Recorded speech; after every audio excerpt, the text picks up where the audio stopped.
At the start, we playing those games, and I think I just felt like $2 million downswing or something, and I just busted my crypto, and I didn't want to sell my assets, and Omega for all just cashed in, I think, big in 1 year. I think he won like 20 million or something that year. It was crazy. Today, we will be chatting with high-stakes PLO player Grazvydas Kontautas. Grazvydas is one of the biggest winners online and is considered to be one of the best 6-max PLO players of the last few years. He has played some of the biggest pots ever online, including a 4 million pot where he called a cold 4-bet and got it in with top 2 pair and a flush draw versus a higher flush draw, and he hold it. He also played one of the biggest sessions online in which he won 3 million in only 45 minutes, playing 3 and a 2K 4K against Tony G and Laszlo Buytas, aka Omaha for rolls. You said that your dream lineup is 1 whale and 4 world-class players. Why is that your dream lineup? I like 2 things in poker.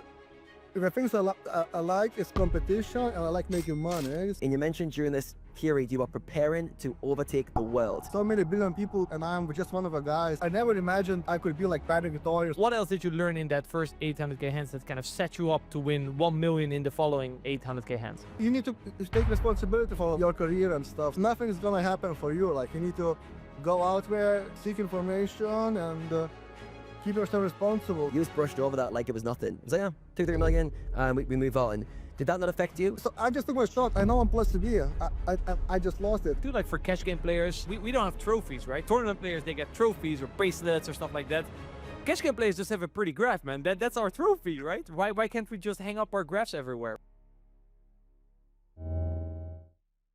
Thank you guys for tuning in to what's going to be another great episode of the Mechanics of Poker podcast. Quick announcement, we have seats open for our Mechanics of Poker coaching program. If you want to work with me and Adam and have us help you make more progress in your poker career, you can apply using the link down below or go over to mechanicsofpoker.com. Without further ado, guys, enjoy this episode. Grazvi, you started playing poker when you were only 16 years old. I was wondering what got you into poker at such an early age and what attracted you to the game. You know, I was always playing with some friends, like couple euros games. Like, it wasn't even a couple euros; it was like in local currency, but yeah, like couple euros games, and yeah, you would play like after school and stuff, and yeah, I was playing on my mouse account on Poker Stars and stuff, and yeah, and watching like some YouTube videos about TV shows about poker and stuff like that, and yeah, it was all very exciting and fun thing to follow, I guess. Any specific people that you were following on YouTube that stood out to you? For example, I was always watching high stakes poker, and I loved Sammy Farha. Did you have some idols like that? Yeah, I remember watching Simon Farha, those guys, like Tom Van, Patrick Antonius, Phil Ivey, yeah, all those guys. I think I watched all like 10 seasons, I know 12 episodes, so I was watching, and I probably a couple times on repeat I was watching them, like just playing poker, watching those episodes, yeah. And yeah, but I was playing like a couple dollars games on Stars and with friends and stuff, and I recall actually, I think I watched, it was Patrick Antonius, Tom Dwan, and Ivy. They were playing 3-handed. I think this was like some party poker live event, and I saw Patrick Antonius had an overpair, board came low. He started betting out of position as the raiser, and then Tom Dwan, he had middle pair or something. He called, and then on the river, he turned his hand into a bluff. He went call, raise with middle pair, and I was like, wow. That was like out of the box stuff, man, back then. I remember I would go back to the online streets and just basically try to represent the set always by just playing call, raise. That was just the new move that I learned. And it worked really well, man. These guys were very ahead of their time. yeah, I mean, maybe if people folding or something, I mean, it could have worked in a player pool. You never know. Like, those type of things could have worked in a player pool and stuff. Yeah, yeah, but as I said, yeah, just started poker like 16, 17 years old. First on a mom's account.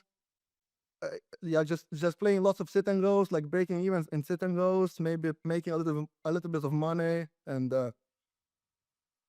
actually when I was 18 years old, it's kind of interesting story, because I could already create an account on my name, so I was kind of but I did it in a very sloppy way. So I just logged in on the same internet connection, like on my like sister's email, just created another account on my name and tried to chip dump, and they caught me, and I had like 10K balance, and I just confiscated my 10K balance and let me play on. But they overwrite my name on my mom's account's name, so I just like Grazvis1 screen name. Firstly was like on my mom's name, and I was 16, 17 years old, and yeah, so that was a bit stressful back then. Yeah, like 10K was like 90% of my bankroll or something on. So in one day or something. Yeah. I was gonna say, how did you say? I would say this is like your first sort of setback in your poker career. You would say you grinded up 10K. You know, it's obviously a lot of money for you back at the time. I'm sure.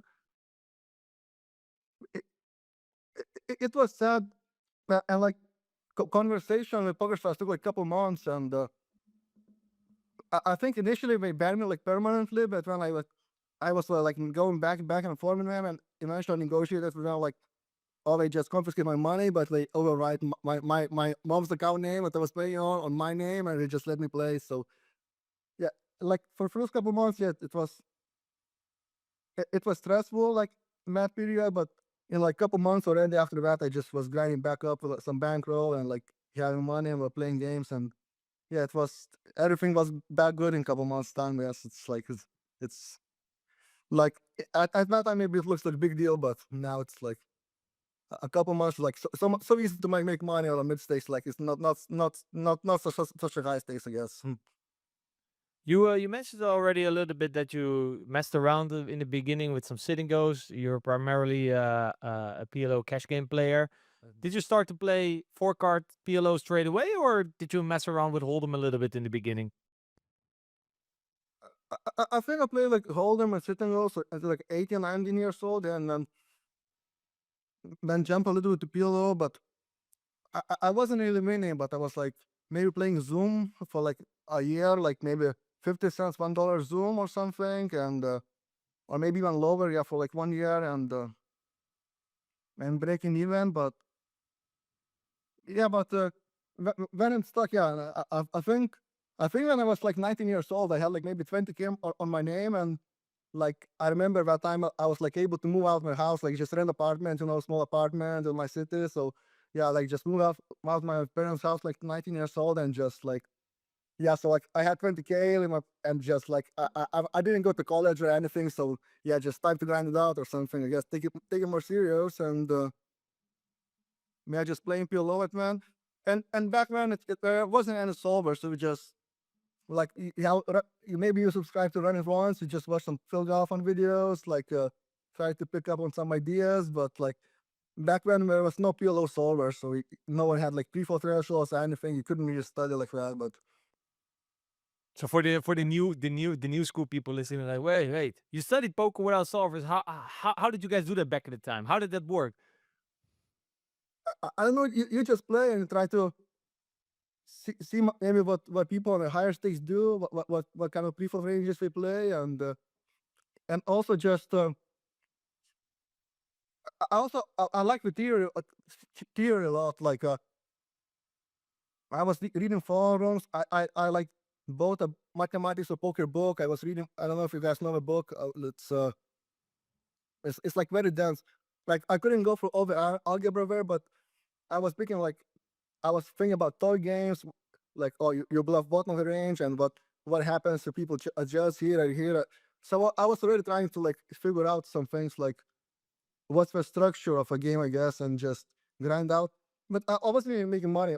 I think I was like rig back grinder, like in my poker stress graph. Like there's like 800K hands, so I think it was only like 1 year or year and a half period, but I was like just rig back grinder. But when I transitioned from like Zoom pools to like cash games, like regular tables, and a- I think that was very good for me because like I always prefer a slower pace, and I never enjoy playing like 16 tables. I always enjoyed like playing more like 6 tables, 8 tables, or like think through hands. So like I think when I transitioned to like regular tables where I was like smaller player pools, so I could like remember like which rares like I could recognize a little bit of their tendencies, what we've been doing, and man, I had to pay more like attention to each particular table. So like I was able to like pick reads, and but the game was also like I think the slower pace like it helped me quite a lot. So like so when I transitioned from Zoom like to regular tables, I was moving like from $1, $2 to 2 4 like every 2 months I was moving a stake. So like I went from like in 1 year I went from like 1 2 to 10 20, and next year 10 to 550. Like and I never had the downswing since 20 to be honest. But yeah, so it was crazy. But I think the slower pace is what I prefer so much. Like it's if it makes sense, I don't know. Yeah, if I talk from my own experience, I feel like rush games. I mean, it's literally, or at least it used to be the name, right? I think Food Tilt call it rush. Stars call it zoom. You fast forward, whatever.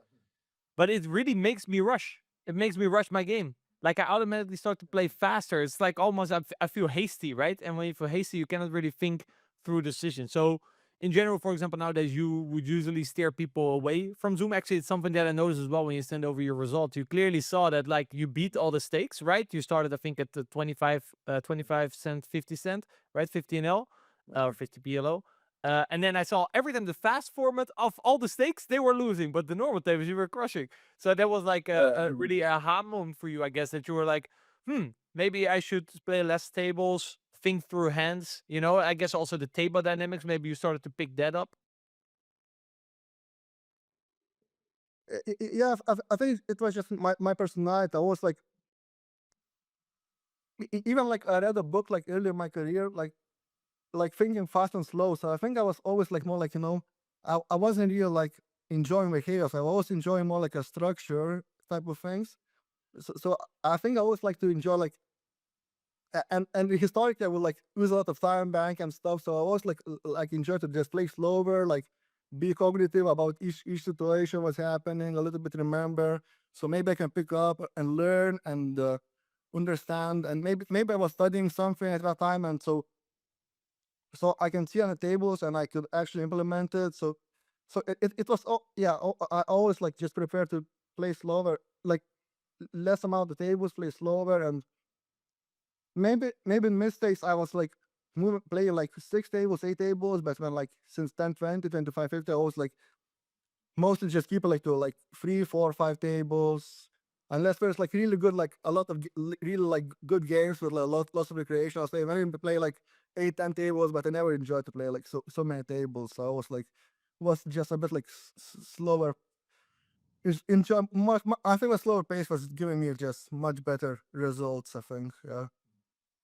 So you mentioned that like you said, you started 16, and now we were talking about when you were like already 19, grinding almost 800k hands in the span of a year, maybe a little bit over a year, quite high volume. I'm sure we will get back to that.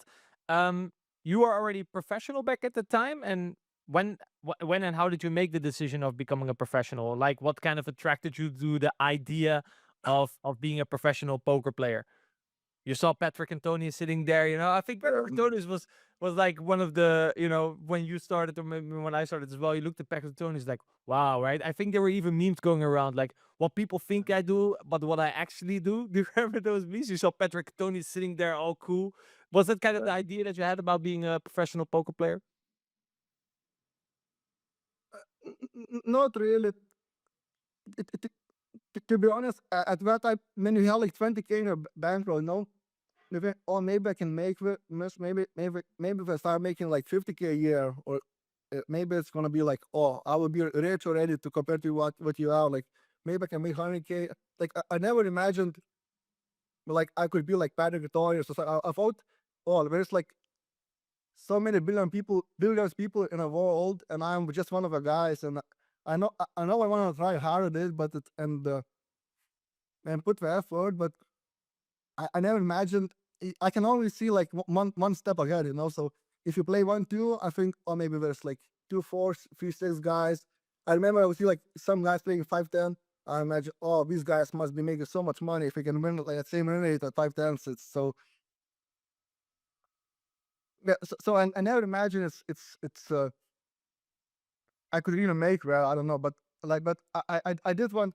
I was going after my goals, like everyday goals, or like in 1 year. I hope maybe I can get there. Maybe in 1 year next year I can get like double it or something. So yeah. So I don't know, and I never imagined myself being in that position, but yeah, like after some point you're just playing and this kind of becomes normal, and you just look at next goal and next goal, and it becomes bigger and bigger, I guess. Yeah. So every year you kind of started to believe more in what was possible. I don't even know if I believed it. I think I was just taking proud in doing good things what I was doing. Like I was being proud of doing getting good results at 2.4 when I went to 3.6 in a couple of months. When I was being very proud with them getting good results 10.20, and the money was good, and I was excited to make even more money, so I was going to 25.50 and was very good working out, and we also, and one guy I remember I want to give shout out to one guy. This is not name drop, but on Ryan once videos, like where it was Sauce reviewing No Limit videos, and my friend reminded me that I was like for 1 or 2 years, but like big. I was playing PLO, but I was like always watching like Sauce No Limit videos and trying to pick up things. So like even I was playing a different game, but I was like a big fan of poker, and like just that type of mindset, like structures and exploits and adjustments, and yeah, I remember I was studying with a couple people, like writing writing diagnose, like I probably read a mathematics or poker book like a couple times. Like I didn't know the algebra, but I was enjoying my like toy games so much, and so yeah, it was all very exciting, like, I guess. But yeah, it's so. But I never really saw myself like 3 steps ahead where I could go. I was only seeing 1 step ahead, but I was like trying to be efficient and trying to reach that next step all the time. I guess. Yeah. I remember those Saul's videos. He was also, I remember he also messed around quite a lot with toy games. I guess his very theoretical approach, mathematical approach, kind of associated, related to you, right? Also with the mathematics of poker. You mentioned also that you were doing some reading. You mentioned thinking fast and slow. What drove you towards that side? And have you always been going out to resources like books, videos to improve?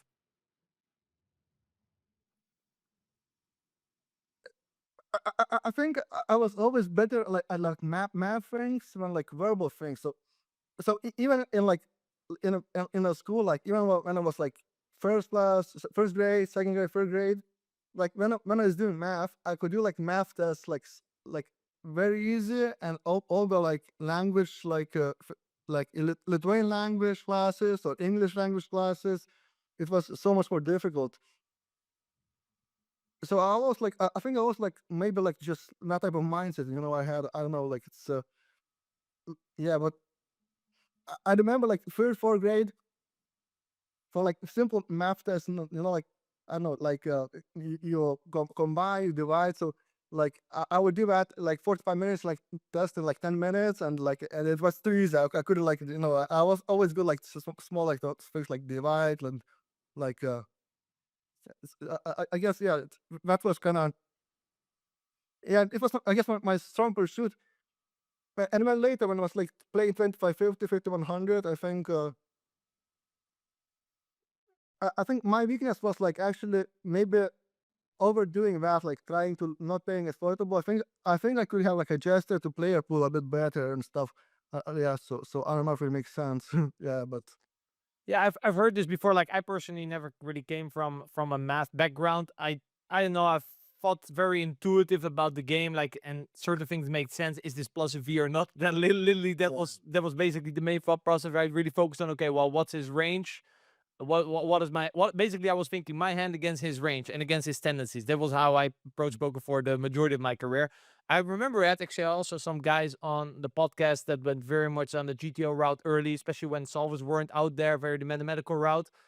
And they also said, I think, like the calling one minus alpha and defense frequencies. That's usually where they kind of screwed up. Did you have like a similar experience at some point where just pure math or that version of GTO back in the days kind of let you down? I don't know if I really let him down, but yeah, I was like a guy with trying to figure out what's minus alpha here, and and I was always worried about people exploiting me or something. I was never really looking to exploit people. I was more like in a defensive manner, but trying to play a strong game. And And I think generally how I was approaching poker was like just trying to not be exploited, but yeah, but I wasn't looking for so many exploits, I guess. But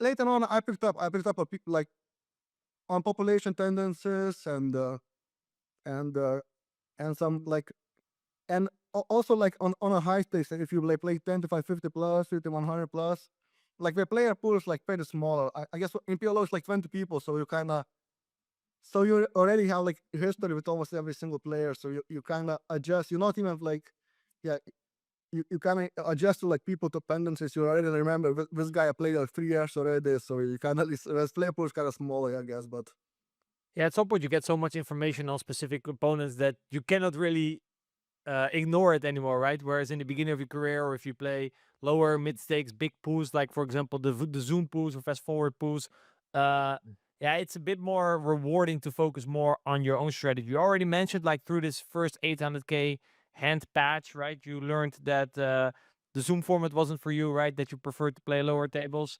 Any like specific, because like the 800k hands that followed, actually you made 1 million, right? So what did you learn other than, Zoom isn't for you and you should play less tables and actually think through hands? What else did you learn in that first 800k hands that kind of set you up to win 1 million in the following 800k hands?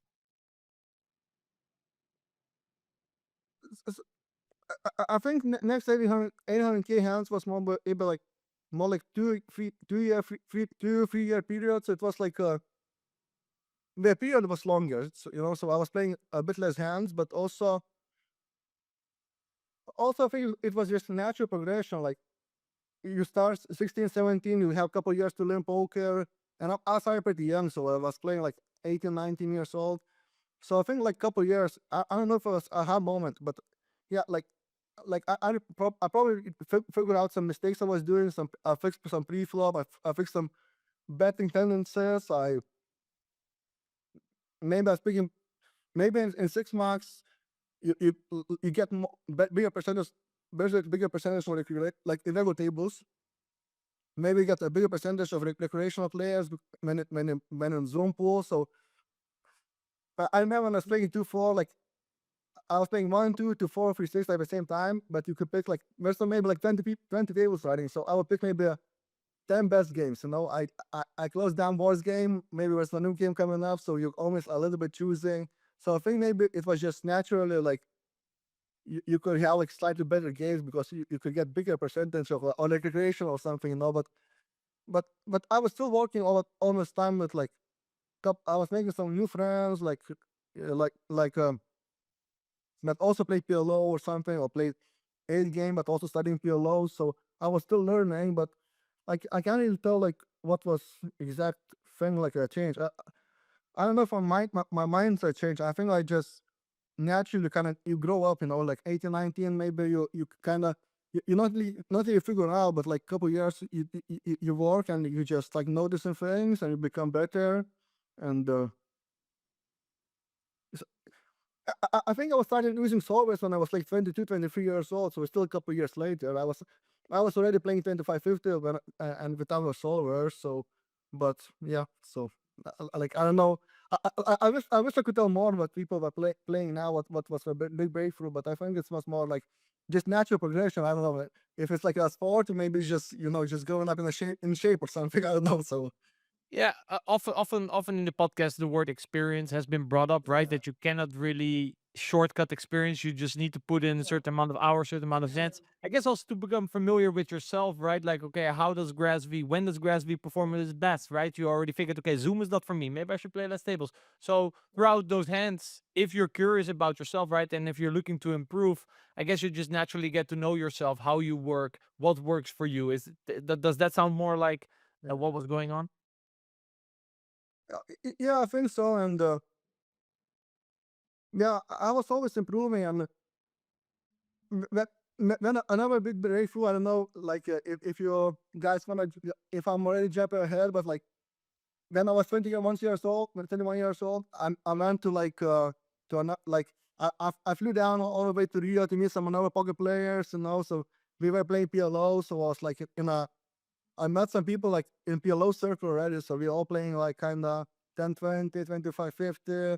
And we got some guys were like 10 years old, they were retiring from PLO, and I was just moving up. So, we were changing, like, having like changing ideas and mindsets. So I picked up what we had, and I was learning from them, getting all the feedback from them, and getting feedback from me and stuff, and yeah, that type of thing. So, but I don't know technical. I don't even remember like technical exact thing, but yeah, you just like try to play good pre-flop. You try to whatever you have like some polarized ranges, like you bluff the bottom of your range. If you have a read someone overfolds, you try to bluff him more. If someone is maybe too aggressive, you tighten your ranges. You play less hands, but you play more aggressive to punish them or something like that. Yeah. It was like logical pre-solver thinking, you know? I feel like sometimes if you say to pure new school players, they're like, "Oh wait, that's an interesting way of looking at it." So I feel like there's definitely some benefits in having grown up before solvers in terms of the way you think about how to come to an optimal solution other than pure solver work. Adam, um, I was wondering any lessons you think that every poker player kind of has to learn in the beginning of their career, like we talked about experience, sort of things you just get a shortcut. So are there any things that stand out to you that players just have to learn through experience in the early years? Poker's hard and you suck is a realization that you need to learn through playing. And I think when you first get into it, you're all excited. You're like, yes, I've played my friends. I took $2 off my mates. Let's do this poker stuff. I just read a book. I've watched some source videos. I'm going to crush it at high stakes. Let's go. Then poker comes, punches you on the side of the head a few times. So I think just learning to grow up and realize it's a tough game. There's a lot of nuance that takes a long time to learn, and you can't shortcut that. So I think the first few years are getting rid of the ego, learning how to learn is probably a very valuable lesson. Learning to deal with emotions and swings. It's very hard when you're playing for a few dollars, not too bad. When it's your lifestyle, it's your income and your kind of livelihood on the line, playing a game, all of a sudden the pressure starts to build. How do I support myself? Should I get a job like my friends? So there's a lot of things, obviously depends on the age you start. I started young, you started young, all three started quite young. So we can relate to the having to hustle to make money to support ourselves. Other people might come from a bit of money or a job or something, but most people need to learn how to manage their lifestyle, deal with the setbacks, and realize that it's a tough game. It's going to take a while to learn. So yeah, I'm curious to know for you, Grazvis, with your journey, you've had a smooth ride from the sounds of it, but one thing I feel that is overlooked is how much you prepared for this. So it feels like the way you're talking there, you live very much in the moment. You don't set like a 3-year goal and then work towards it. You're like right here, right now. Let's challenge, let's conquer this moment in front of me. But it feels like you have an element of preparation that I feel like isn't normal or the ordinary. So let's talk us through those early years. How are you preparing to beat the levels that were in front of you? Yes.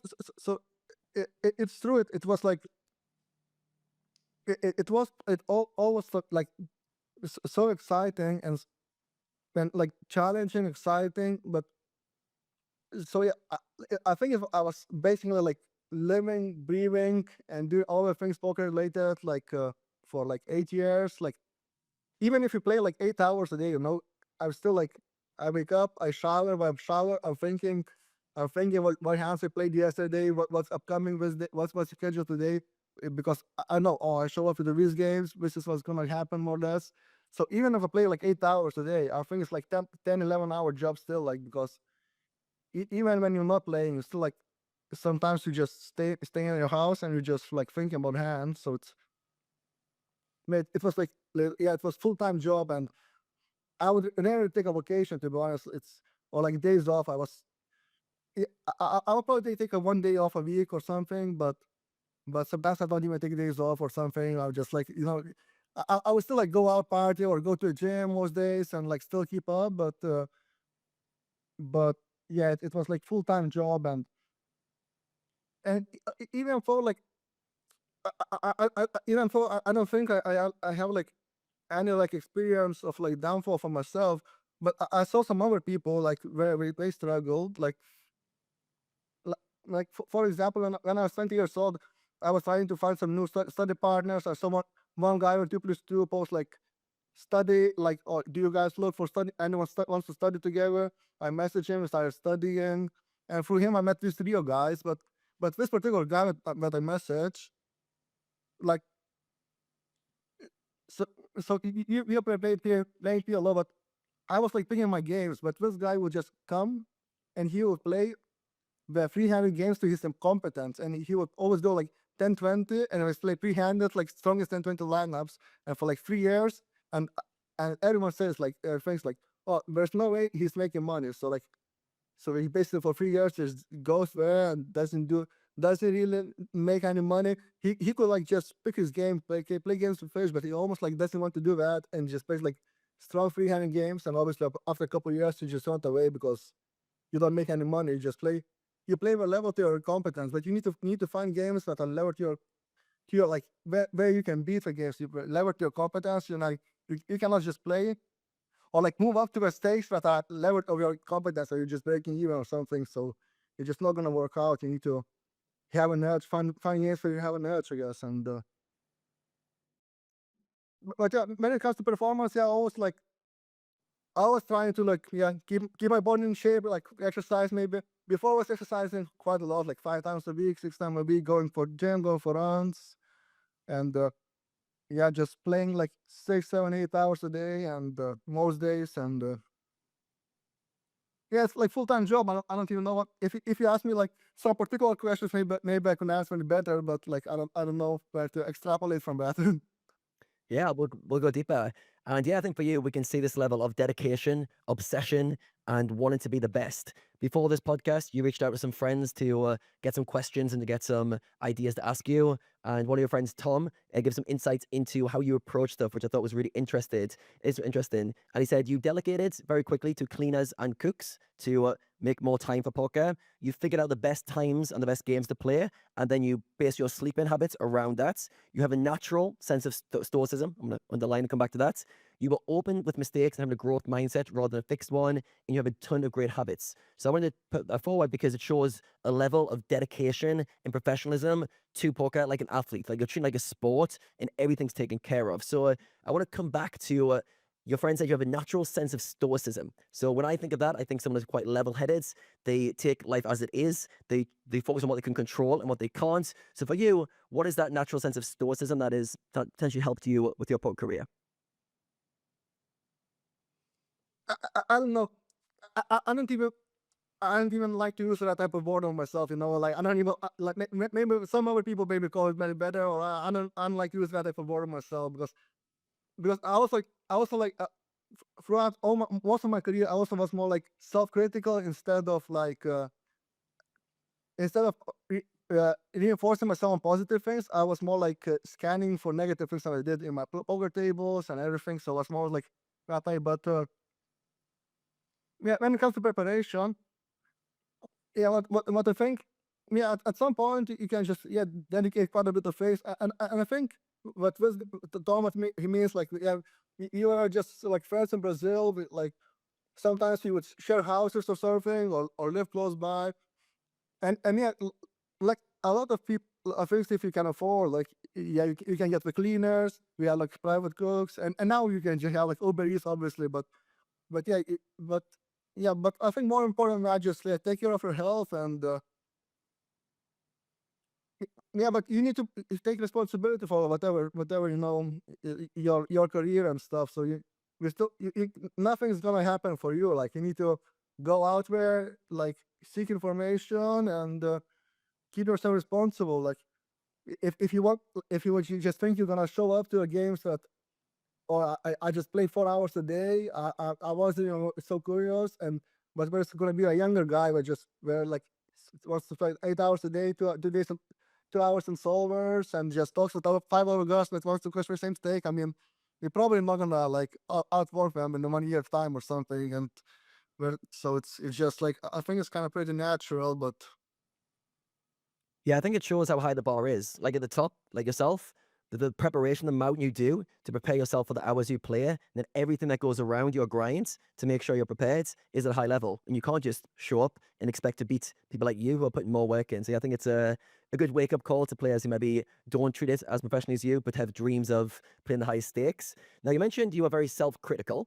And I was always curious about this because being self-critical can also help you learn very quickly. You can look at mistakes and study harder, but it can also be toxic if you're too negative towards yourself. It can learn to spiral. So how would you use this self-critical feature in order to learn, to improve, and to increase your learning? Oh yeah, always like I think the last couple of years I was more transitioning to like try to positively reinforce myself, but like since I was like a kid until like whatever, like, until like 27, 26 years old, and most of my career, like all I would do on tables, I would like scan mistakes. So did I make a mistake here? I'm just I'm scanning. I don't want to make a mistake. I want to don't miss anything. I want to do even in your life. Or I'm thinking, or not. I'm gonna go to gym and I feel good. Or I'm always like thinking, oh, I miss out, or like I need to do this because or I fall back or something. So, like all my career, I think I was mostly like just my aim was reinforced for like like not criticizing yourself, but more like trying to scan for like weaknesses. So instead of like having some positive like, oh, this is good. But I think it was good to a certain extent, but at some extent it's also you just use more energy. So if you just wanted to play 2K halves or something like that, I think I don't think I could keep up good volume there, but like just scanning and trying to pay a lot of attention to each single hand. So I think I would use more energy. So I think there is situations where it's more efficient. There's more efficient to be like very critical to yourself, but also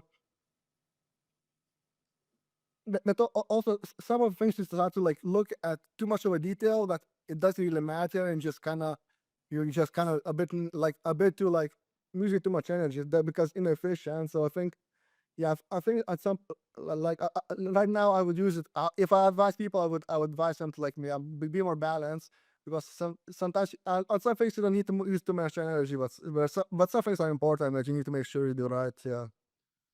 So Yeah, very good advice. Oh, perfect. I think it's very good as well because you mentioned kind of the both sides of it. One, scanning everything to make mistakes and how that can help you improve and get better. But also, you can overload yourself. You can be too perfectionist, look at too many details, and almost like expend too much energy. So, for you, in a practical way, let's say when you spotted mistakes early in your career, maybe when you had less of a pretty graph to look at, how would you learn from mistakes? How did you get better when you saw mistake here? What was your kind of process for learning and eradicating those mistakes? Like at that particular time, I don't know if I was really seeing mistakes.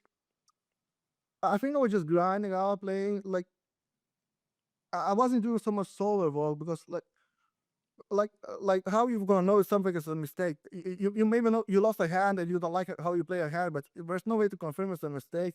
And I didn't have so many people to ask. So, but maybe thankfully the player pool was like I could still beat them, so I could still like make a living from it. But later I did, like when I was like 5 years of my career or something with solvers and stuff. Like yeah, like I could go in technical things and like could dedicate things to do, and I could look half myself. Or I could go through like hold'em manager and stuff and try to find things, or like or where it's imbalances, where's people like winning more of a pot than me, or like winning more hands they're winning more hands than me in what situations and stuff like that. Yeah, but when I was super young, what 18, 19, 20, like yeah, I was mostly like reading books about like on theory, like mathematics of poker. I'm reading, I'm trying to toy games, I'm trying to understand what is this poker thing. Is this like just luck, or is this like you actually have some thought process and you can structure and you can oh say if it is like there is three streets and it's no limit. You're supposed to bet like how do you say geometrical sizing, because that's gonna extract you by most of the out of pot. So I was reading about those type of things. I was trying to understand just the structure of poker yourself, So but analyzing for mistakes, it's hard to know what is a mistake, especially playing where you're not beating. So it's like it's very hard to know what is a mistake. So I wish I could tell more, but I don't really have it. Well, I think, yeah, the big takeaway there is you don't dwell too much on them. And a lot of players spend all their days thinking about a mistake they might have made and, yeah, not sleeping very well because of it. Whereas you're like, I don't know if it was a mistake. I'm trying to learn the bigger concepts, the bigger picture, and keep learning. It feels like for you, forward motion has always been the name of the game, keep on in volume. So, alongside that, an often overlooked skill in poker is being able to put in high quality volume consistently. It sounds like throughout your career, you've been able to do that. So for you, how have you managed to optimize and continue to put in high volume from a excited 19-year-old all the way to a very successful 29-year-old? What's been the keys to you putting high volume? So last couple of years, I wasn't so excited about poker. Like to be honest, I was like how fascinated. I don't know I don't know if it's good to swear here, but yeah. But before that, like when I was 21, I was just trapped. I was traveling with my friends, and you go nice places. You go like Brazil, you go like South Africa, and you all just grind, and it's very exciting to make good money. And I always love the game. I always love. I feel like I am a nerd guy and stuff, and I always enjoy like a little bit of board games and stuff like that. And I think this the kind of poker was thing like kind of fit with my personality pretty well. And it always was very exciting, a bit competitive, and I could learn things. And everyone was traveling, and also you're making money, so at the end of the day, maybe I can spend it somewhere in the real world or something. So it's always very exciting. So I never really had to, for at least for me, like I never really had to like, oh, I wake up, I need to find motivation. No, I wake up, yeah, maybe you go exercise or maybe go sometimes like go to the beach or something, but a lot of it is you're almost itching, or I want to go play some poker, I want to compete, I want to. So like most of my career, I didn't even have that question, to be honest. So I like it was like that for me. Yeah, it was just very exciting. I wanted to make more money, and there's some people compete with, and I guess and I guess it was something I'm good at. So maybe in poker is also nice to be at something good at. In poker I'm like 9 out of 10. Some other things I'm not so good, but like so I didn't realize. Maybe later I realized, oh, maybe I'm compensating a little in poker, but it was always so exciting for me. So if it makes Yeah, it sense. sounds like you've got that excitement, curiosity, enjoying it, a nice balanced lifestyle so you're not burning out, then also a work ethic and a professional approach to the game. And you couple all those things together and your summer's just there consistently. You're not really thinking about being motivated, you're just always showing up. There's a book I read once called The War of Art by Stephen Pressfield, and that's all about like being a professional in what you do. And sometimes you're motivated and you want to do it, other times you show up no matter what. You just get there and put the work in. I think some people really struggle to relate to that because they rely on motivation. They feel motivated sometimes and they put hours in. Other times, like, I don't feel like it. Where yours, like, I don't really care. Like, I'll go to the gym, come back, and get going. I'm not really bothered about the fleeting feelings that I experience. Now, for you, you mentioned in the questionnaire we give you that the most enjoyable part of your career and the high point was the journey and like the middle years in particular. I think it was like 2019, 2020, roughly, where you're living with friends, you're around lots of people, but you're climbing up the poker ladder. And you mentioned during this period you are preparing to overtake the world. So, what was about this time that was enjoyable, and how were you preparing to take over the world during this part of your career? Oh yeah, like we just traveled with some couple poker players, like living in exotic places. Like I have a couple like Scott students, but we also like I want to give a shout out to one guy. Like one of my friends, like hired this guy. He is like PhD in game theory. So I know some other players before me. Like he has some guys in like game theory guys, but this guy's like he's like Alex from GTO Range Builder. So he already built like one of the limit solvers, and he was playing like 5 times the limit. But he was enjoying playing so much, but he was like enjoying all the game theory aspects. So so yeah, so this guy's like PhD in game theory. So like we a couple players, we just like we hired this guy, and he was coaching us, and like some of our students were asking me so much questions, but for me it was so very exciting. Everything. I was just asking this guy the question. So what's happening here? Like, can you explain this to me? Like, but also this guy, he was already coming from a limited background, so he knows how to do all the solvers works. You ask him, oh, can you look at can you do like leak findings? So, and and after at some point, like you just travel and get in the groove, and you just have like a big feedback loop coming. So I don't know, it sounds a little bit like a bragging. I know, like for lower size guys, maybe it's not so relating, but it was at that point was so exciting because I'm having $1 million in my account, I have $2 million in my account. There's some higher stakes to climb, and I think, oh, maybe this is going to be even higher stakes. I don't see them yet now, so I'm just gonna keep preparing as much as I can, and hopefully there's like something come up, and I can just take advantage of opportunities and just maybe get to some big games and have good win rate and keep it up. So it was, yeah, all very exciting. Yeah, I think it's a good reminder as well that often the high point is that growth period where you're learning, you're improving, you're getting better, you're striving at the top. Then when you get to the top, obviously it's amazing, but often you miss that journey of like trying to get better, trying to improve. And from your story, it sounds like those are the years you look back on as like the magical years where you're just absorbing information, you're having a lot of success, but you're aiming to climb higher and higher, which is yeah, a good reminder. I'm curious to know for you, did you have anything to prove during this point? So we're getting the sense of excitement, obsession for the game, but at some point you realize, I'm pretty good at this game, and you realize you're beating people around you, and you start thinking about the highest stakes you can play, and at some point maybe you start to think about beating other people or try to prove how good you are. For you, was anything driving you internally to want to keep pushing to get higher and higher and beat the best?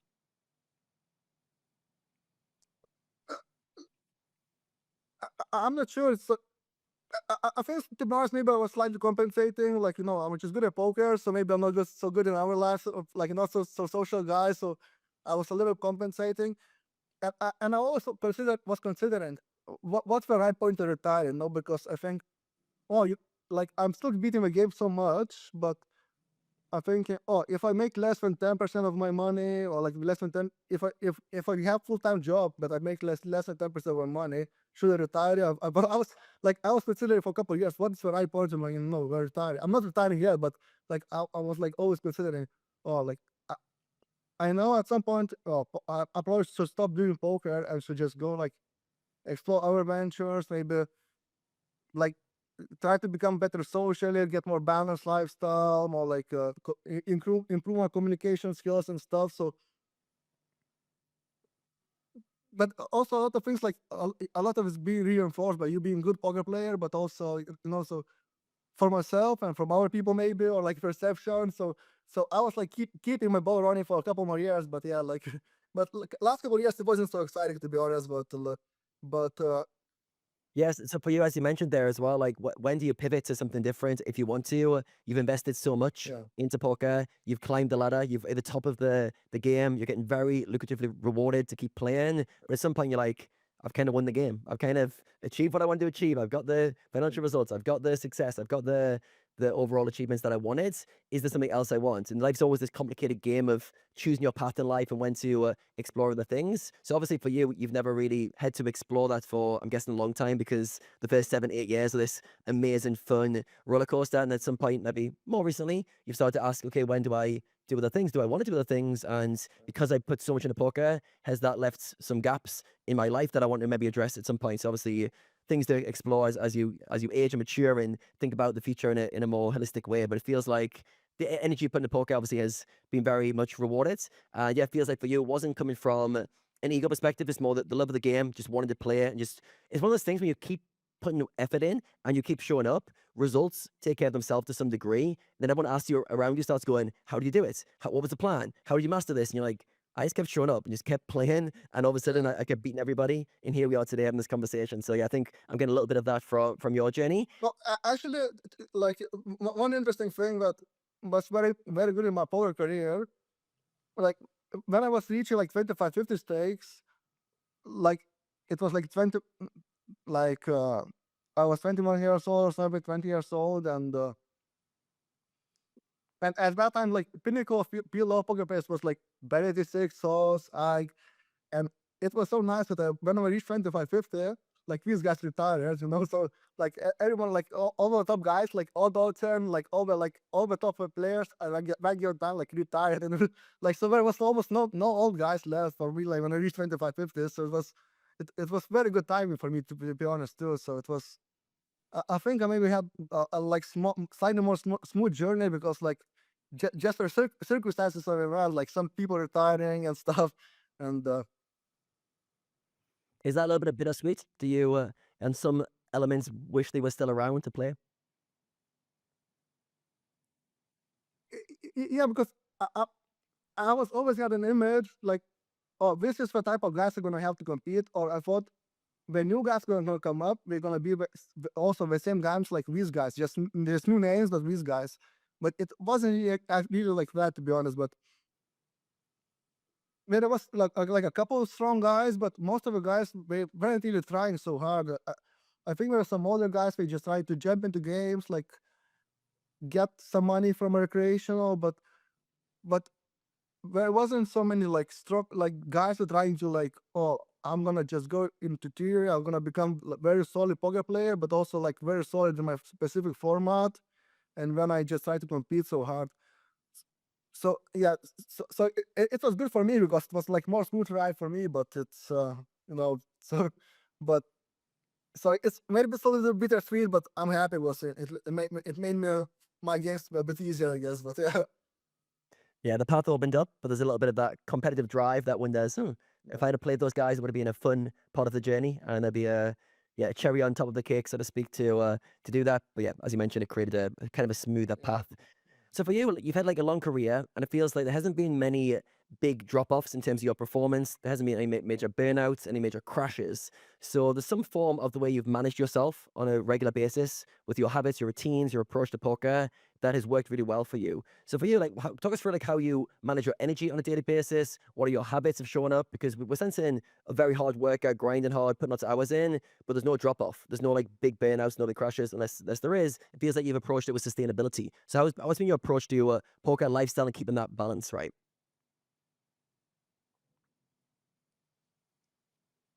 Yeah, so 8 years I was like living from some suitcase. Like last couple of years, like I was a little bit messing up. Like I was like, oh, I go out drinking, but sometimes I'm home, I'm bored, I'm playing poker, and like the last 1 2 years, probably like 30% of my sessions are playing drunk. To be honest, I'm still making money, so I'm still making money, but uh, but first like 4 or 5 years or something, it's almost just like supernatural. You just travel around, and you have some friends, and I have some ex-poker players for retired. We just go to, we live in Rio, we go to the beach, we go out, we go to dinners, we get some drinks, and yeah,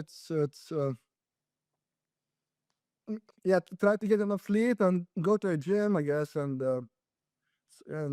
yeah, I was never like, yeah, trying to keep reasonable enough diet, but yeah, just I, wa- I gained some weight couple last years ago, but before that, I don't know, it wasn't so hard, but I think the poker itself was so very exciting, to be honest. So I don't know what to say. It's about, yes, it's a nice.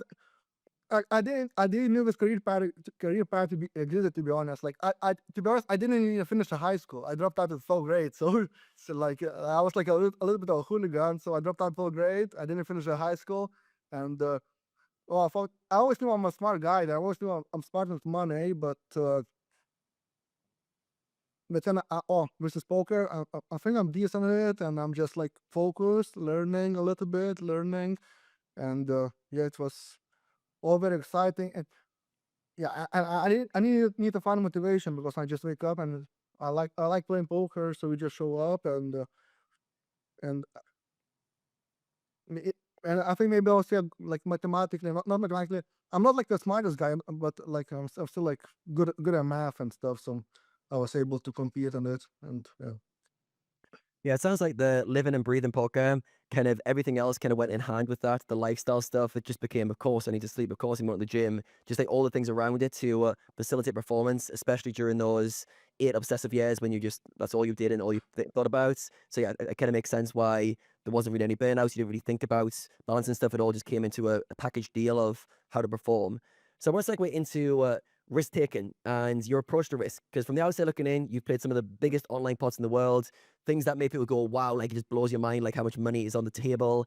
And you've obviously transitioned from lower stakes to at some point being in those games. How have you approached the swings and deal with risk, especially as you've made big jumps to playing like bigger games that are like even for yourself big? How have you dealt with the potential swings you could take at those new stakes? And how have you handled days or sessions where you've had big negative swings?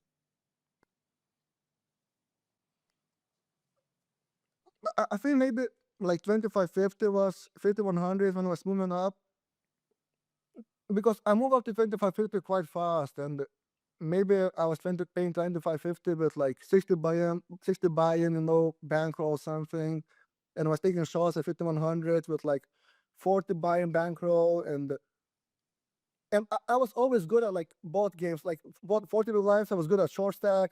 I was good at big high stack. So if I'm taking shots, you probably if you take these shots, you probably want to like find me better games and maybe short stack if you can and stuff like that. So yeah, I was doing that, but so so maybe when I was 21 to 25, it kind of mattered in a couple situations. Or taking shots maybe 100, 200. But I never really had to go down. But after I was grinding out like a couple years, uh, at some point I was just banked for like 5100. I had like whatever 500 buy-ins, and also or like 100, 200. I also had like a lot of buy-ins. So and I could also short stack, and my games were soft enough. So like I wish I could tell you. I wish like it's not bragging. I wish I could tell you guys like you or something more. But like for me, it was only early in my career, moving to 2550, 5100. But maybe you want to short stack a little bit, and just pick your games a bit more better, or stay at the stake that you're comfortable with. Like I never like to go down so much, but I was always like I was also trying like I didn't like big downswing, so I was always trying to prepare a lot. And if there's a situation, you can like short stack, which is not good for doesn't sound good for action. But if there is a guy, if you're recreation joining or 6-7 game and you taking shots, you probably better like going short stack, and if you don't have so much bankroll. So So yeah, it sounds like a yeah, lot of but micromanagement and always having enough of a role to play the games you're playing, so it didn't affect you financially, the swings. What about when you're playing those crazy games like with Tony G and Omaha for Rolls, where there's like 3 million on the table? It must be a little bit scary to be going those big pots. Do you feel anything during those games? Is there any emotions that go on after those games and thinking about the vast amounts of money you could win or lose?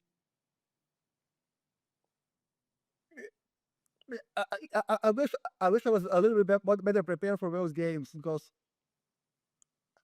I remember those games like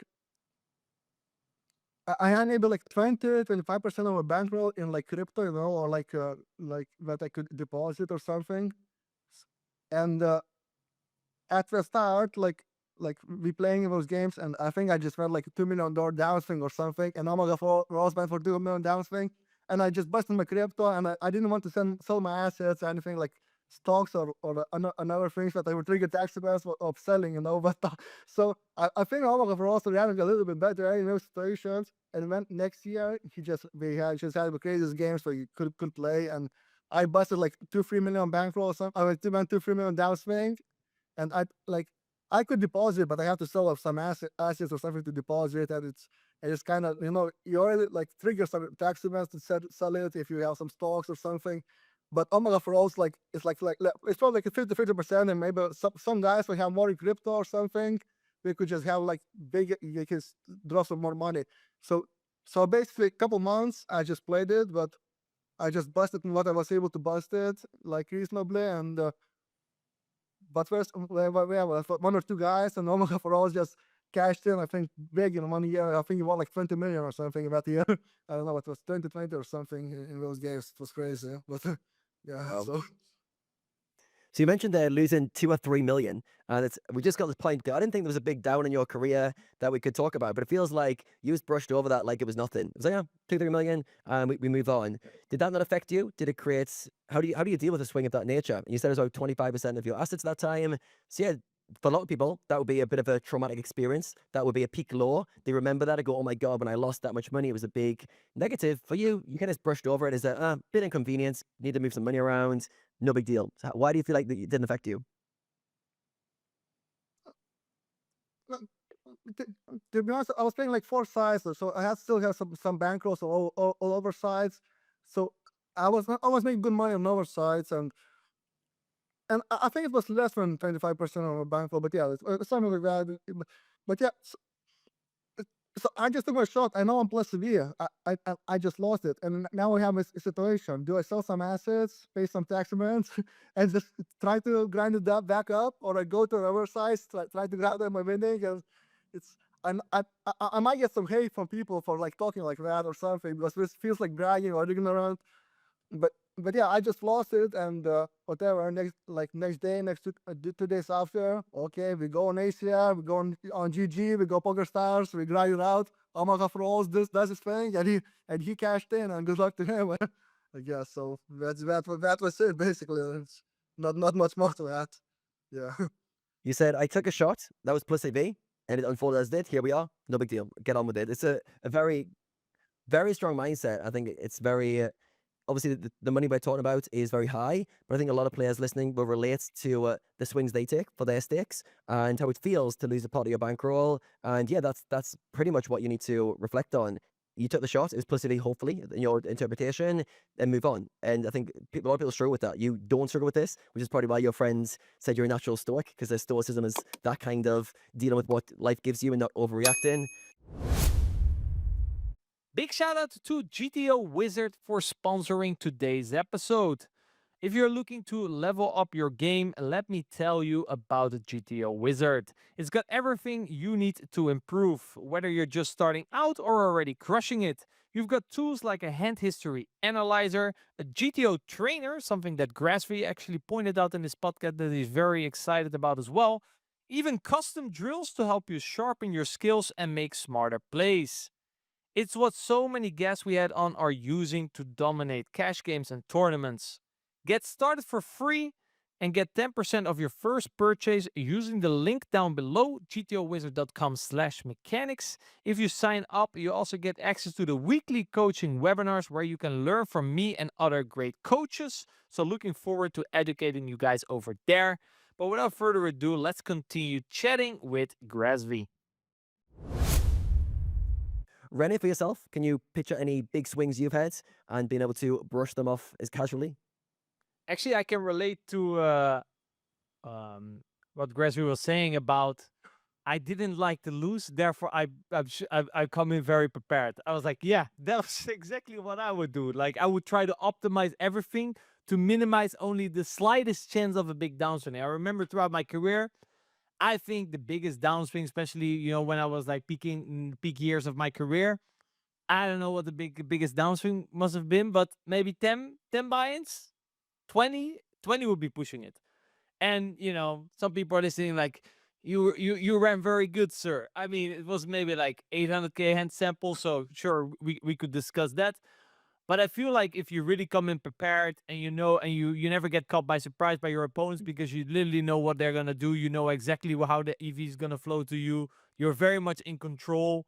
When you don't feel like it, you always check in with yourself. Like, am I gonna be playing my best? You know when to quit. You know which games to jump. Like, I think a lot of what Grazvy was also saying is like managing the swings, right? You know which games to sit, which games not to sit, when not to sit. So there's so much more that goes into how you can reduce variance. I think Grazvy also mentioned short stacking into certain games. If you take a shot, only play when the game is great, right? When your position on the fish is great. There's so much things you can do to manage your downswing. Or for example, if you took a bit of a hit, move down one stake, beat up the guys at the lower stake one day, get your confidence back and move up. Like there's so many things that go into it. So I can definitely think about, if you ask me like rock bottom moments, these were more earlier in my career when, you know, I was in debt in makeup and a lot of financial pressure, you know, having to pay the bills with the money that you make. That was a very stressful time.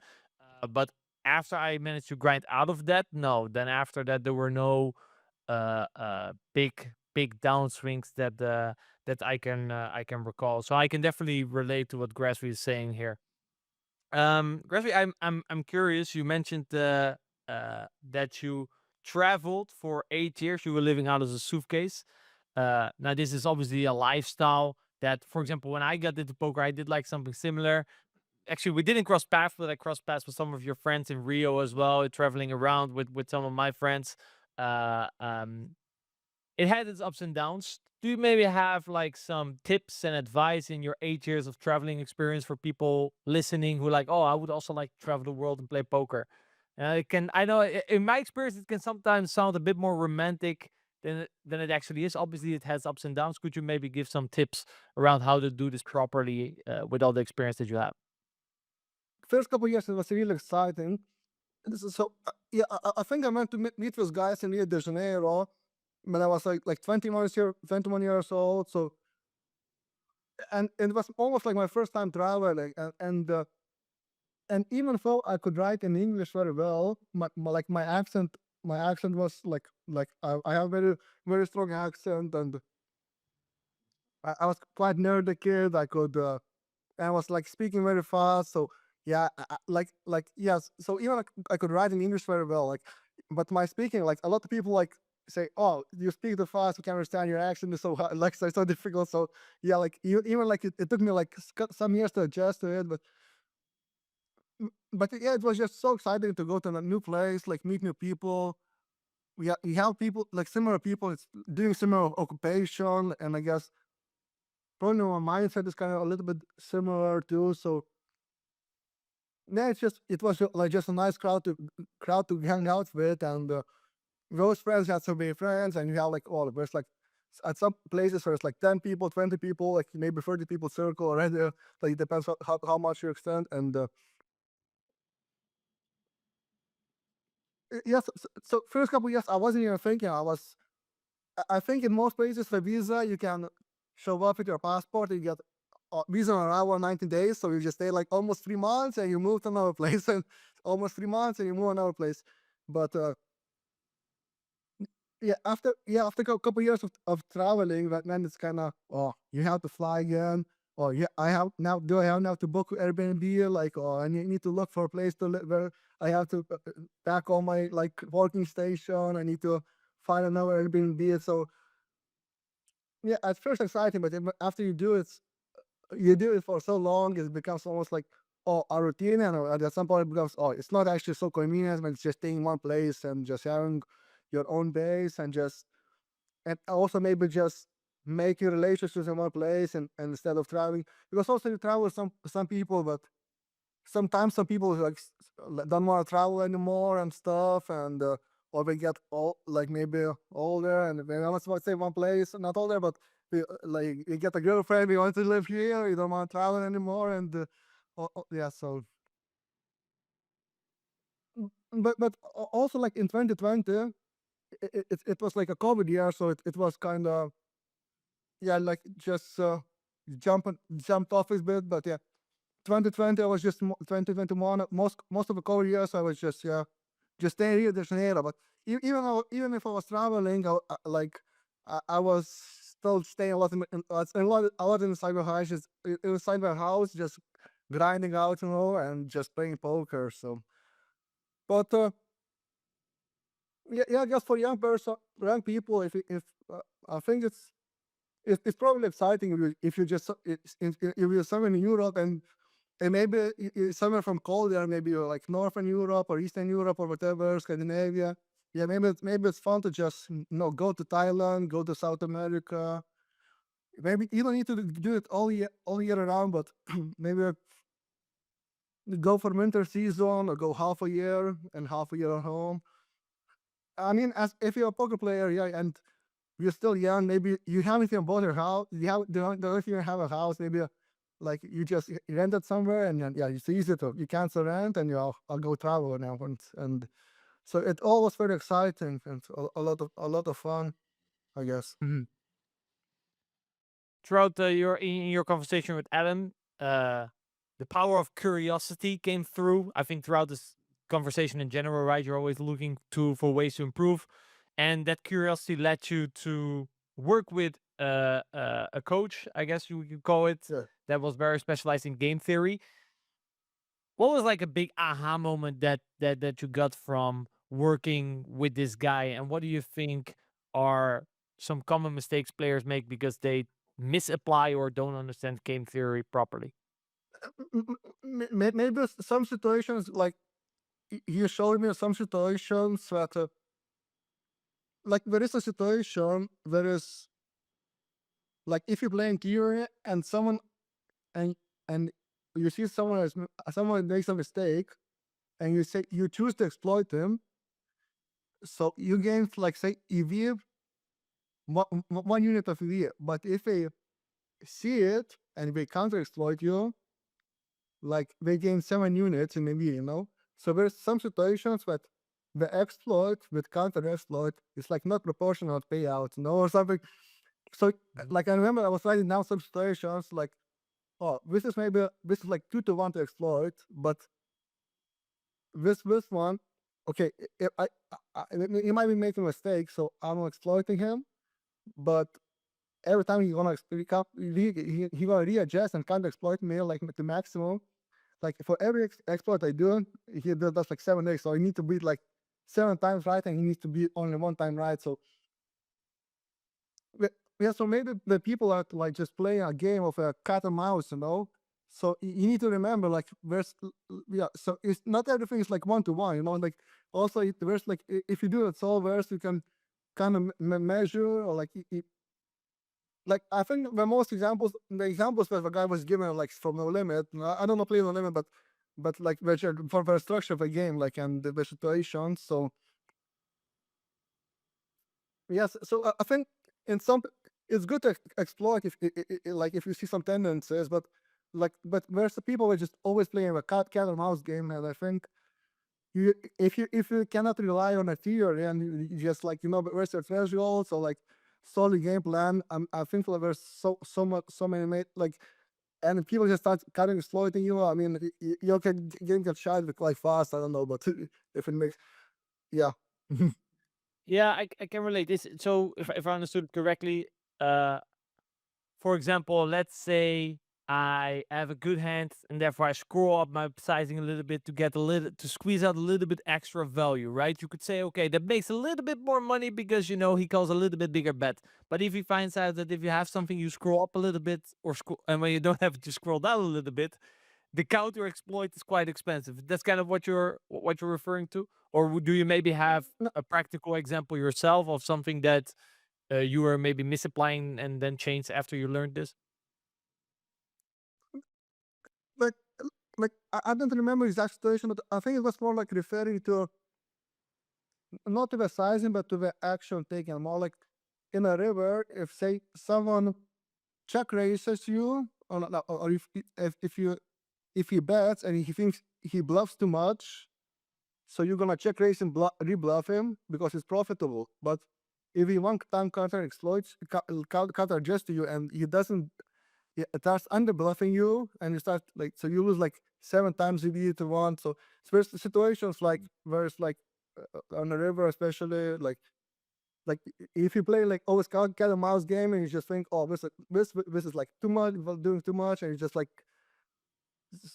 so it's good to know you can adjust, and I was looking to adjust, but some situations like the payouts are not very proportionate, I guess, or something, if it makes sense. It Yeah, sounds like a risk reward type yeah, of risk thing. reward. Yeah, yes, yeah. But I didn't have the aha moments like with this guy. But the thing what I like so much about him is I think this guy probably was like even smart. Like I'm kind of smart, but I think his IQ is probably smarter than me. Like I think his power like like some like crazy or like like a computer professor or something, or engineer or something too. So I think he just like maybe with poker with performance, or he didn't like playing poker so much or something. But I think he was like smarter. So I think we talk the same language, and I was already like aware of the concepts. But he's just like a smarter guy, and he could navigate, or he could like leak plug leaks in my game, find leaks and stuff like that. So but I was also like studying with some other people, or like friends of friends that we put it the same group and stuff. But other people, they wouldn't even asking questions. Or we wouldn't even watch my videos because we were very interested in them. But like I had so much fun watching all the videos, like trying to pick on our mindset and stuff. So yeah, I don't know. I just was always curious about those type of games and those type of situations and that type of mindset. I guess. Yeah. Yeah, it seems very in line with what you also said, right? That with, for example, the mathematics of poker, you were really trying to understand. I think you mentioned it, the structure of poker. Like how is poker structured? What do you think are common mistakes that people make because they misunderstand how poker is structured? I'm not sure. To be honest, there's lots of ways to. Like I saw also like a lot of couple of exploitative players.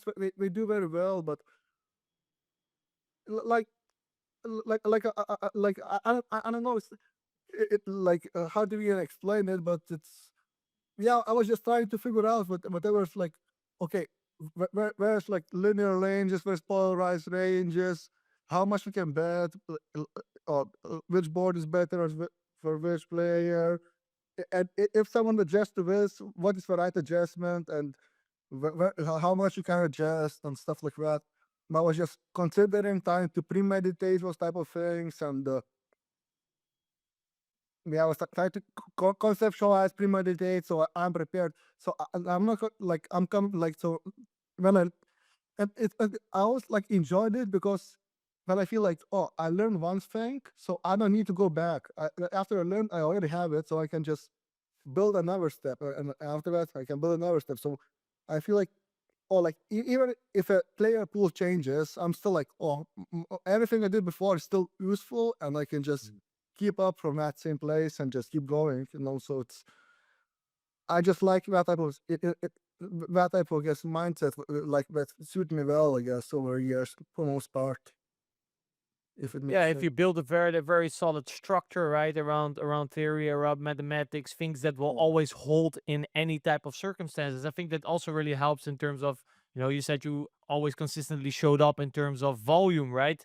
Even if you would play your B or C game, if that fundament is there, right, the theoretical fundament is sound, then you will naturally also have less swings because your fundament is sound, and therefore you can grind more volume also on your B and your C game. You did, however, mention earlier in the conversation that I think it was when you were moving to 2550, 5100, where you also started to see more value in playing offense, right? And being a bit more exploitative. Also, the player pool got smaller, so you got more reads on players. Do you recall any exploit where you were like, this is actually solid risk reward, right? Because you kind of mentioned it's like, exploitation, a little bit two-edged sword because, yeah, you gain a little bit, but you can lose a lot if you counter exploits. Do you remember, like some exploits that come to your mind that you were applying that you do think is good risk reward? I, I, I mean, high stakes players already know that, but a lot of the people were just like too passive or falling too much. So to be honest, like, a lot over years, like just betting more, and it was working very well. Like being more aggressive. It was so much checks, and a lot, even against the population, like just if against checks, you bet more, and it was working very well to be more on aggressive sides with bets and claim a bit bigger percentage of the pot, I guess, when like I don't know the stat, I don't know how what's my poker time on it, but yeah, just trying to capture a bigger percentage of the pot, but mostly because people were like a bit more passive, or we have weaker checking ranges. That was working quite well, to be honest. Yeah. So, but yeah, but I still didn't adjust so much. I think like I always only adjust like last couple of years, but uh but but yeah, yeah. So yeah, I think overall it's just I don't know if you want to put it on to the Pokeball, but yeah, I guess that was where most people leaks is we just like overfolding, especially river. We are folding with 70% rivers, and we know what happens when you someone folding 70% rivers. So it's similar spots. So that's what's my biggest leaks. But yeah, Yeah, especially if you can maximum bet pot, folding 70% of the river seems like a pretty significant leak. Now, like, obviously, there's a lot of differences between No Limit Hold'em and PLO. Something that I want to get into, but it sounds from the sounds of it, if we talk about exploit and just the natural tendency of people, like in Hold'em, it's the same, right? People, you know, usually they overfold. yes, Checking range are often a little bit weaker, right? They're less protected. People are a bit more greedy and they kind of front load their aggression. Let's say you have a solver that would delay their aggression with certain value hands, especially vulnerable ones. People will front load them and bet check or bet check instead of check bet. So those are like, I think, very certain tendencies that overlap very well between Hold'em and Oma. And I think in general, right, when you talk about the structure of the game and how poker works and kind of the forces of equity and all that type of stuff, like really fundamental structures of poker. I think there are a lot of similarities between the two. If we talk about differences over the years, many no limit hold'em players have transitioned to PLO. I think Mikey Boy, Finn Linus, to call like two of the more successful ones that have done it. What do you think are like common mistakes that no limit hold'em players make when they go play PLO, four card PLO in this case, right? We're talking about. yeah. The two guys you mentioned, I think they play more like heads up, and man, I'm pretty sure in heads up they're crushing it, and I don't know if they had any structural mistakes or anything. I think they were just playing pretty good thresholds and stuff. Maybe they missed like Hamburg too, like exact hand to do it, but also both of them I'm pretty sure are better than me heads up now. So anyway, so it's but yeah, like before I was listening to the Diapolo podcast that you guys like did like 2 years ago, and he said he played with Linus and stuff, and yeah, and he was very impressed with his game. Yeah, so yeah, I know Linus did a lot very well against quite a few like PLO guys. So yeah, it's just but yeah, a lot of guys, were able to transition like successfully to six max, but a lot also didn't were able to transition. Like depends if it came like I guess I know there's a couple names that came we weren't really able to beat no limit, so we decided to transition to PLO. So I didn't evolve. We have not beaten no limit and transitioning to PLO. It didn't evolve, but if we were like getting bored of no limit and we're still crushing no limit, but we're able to like transition to PLO. If we tried to transition to PLO to like from being like strong player, a lot of them were able to like dial in pretty well, and I think the structure is kind of it's pretty similar, like with the equities on hands to bet and stuff. It's I think the game structure is like very similar to like it's big. It's probably two big bet games, and it's all the same concepts apply.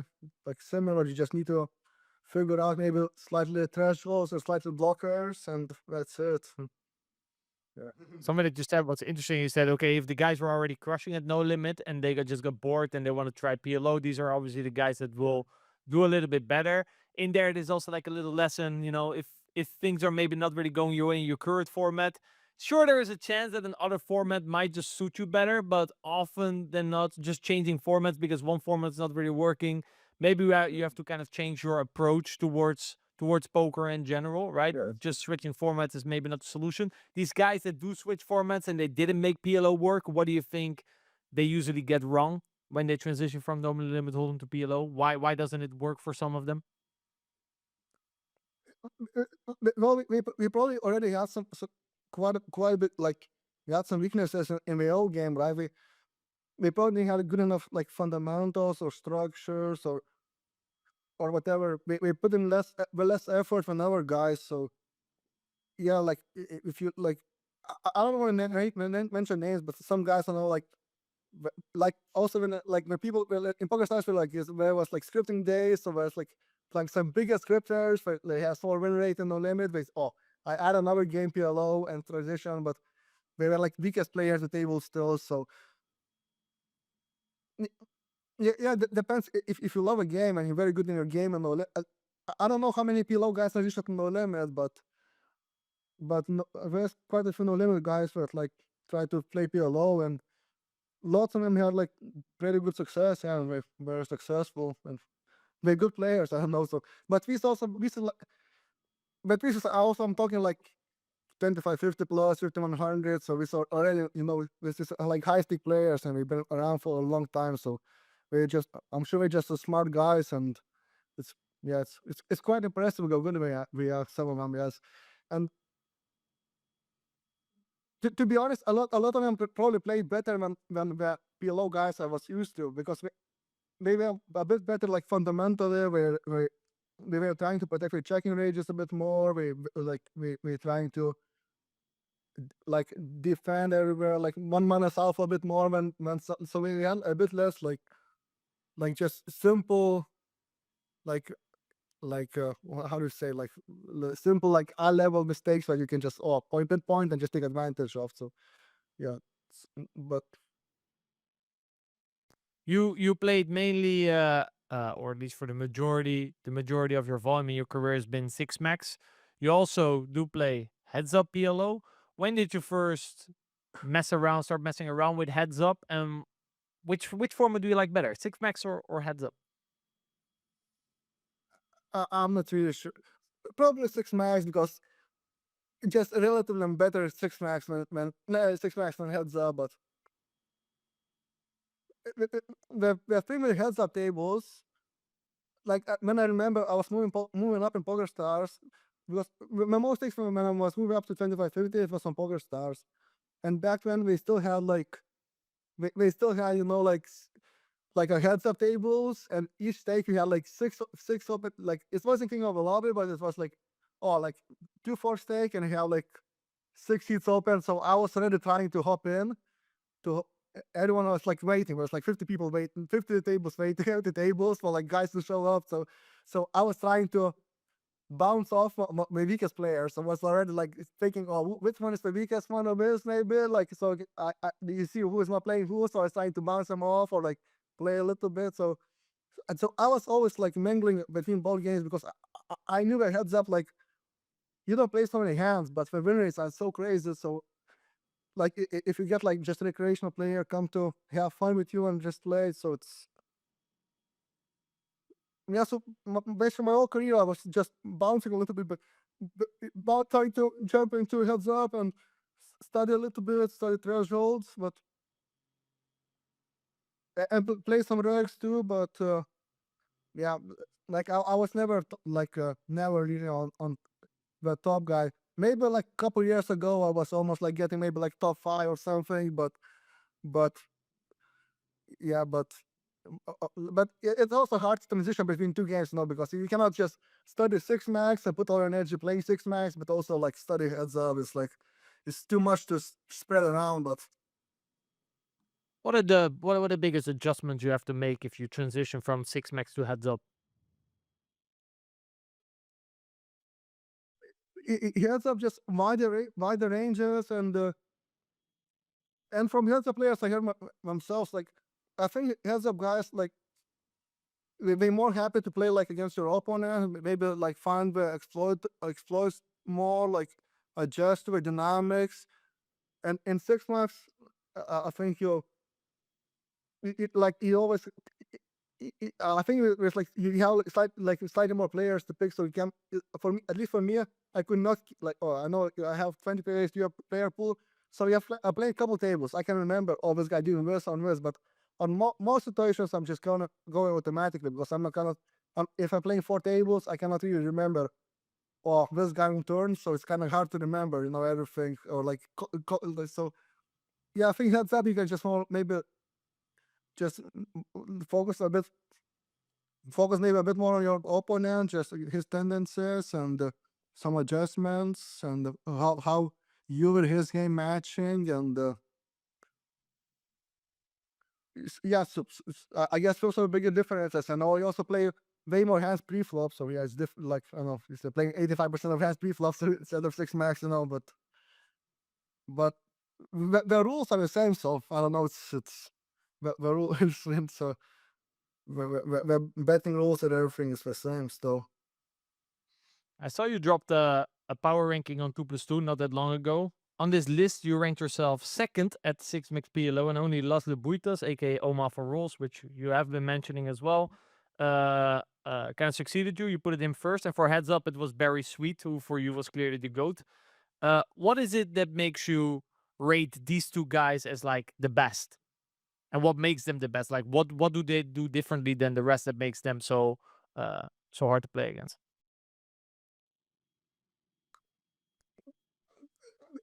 It's almost for us in 6 months. I think he won the most money to be honest, but also it was comp poker game, so that's why I put him first. I think maybe in tactical game, if you go all at like 40 big blinds, 60 big blinds, pre-flop, 100 big blinds, I think maybe I'm better than him like in that. But I also played Omaha for all quite a bit heads up, and I lost against him heads up. So I feel like, oh, this guy won more money against me in 6 max overall, but he also beat me heads up. So I cannot put myself like in front of him now, so I have to put him first. But so that's the reason. And yeah, yeah, it's quite good if he heads up against at least against me. Like he won money. So and Barry's just a goat. Yeah, I'm not even there to talk about this. Like the best heads up guys knows because I think this guy beat every no limit guy heads up, and he beat every PLO guy heads up. So it's just a known truth. I think he started with PLO. He beat everyone PLO and then transitioned to no limit and won against everyone quit him no limit, or he won against everyone no limit. So it's And he keeps on going, right? Yeah. I think in your top three, I think you said Barry, Sanita, and then I'm so good, if I'm not mistaken, top of my mind.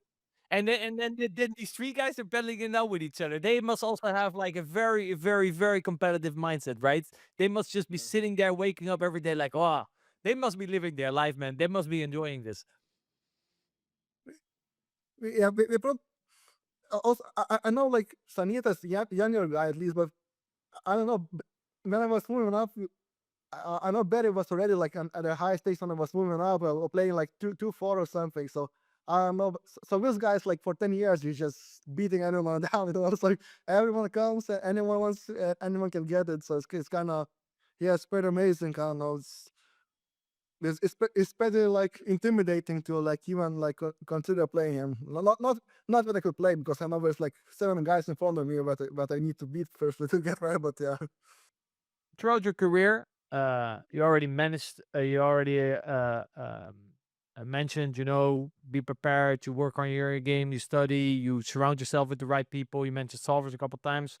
What for you have been, looking back, what for you have been some of the most efficient ways for you to work on your game? Delegating stuff is pretty nice.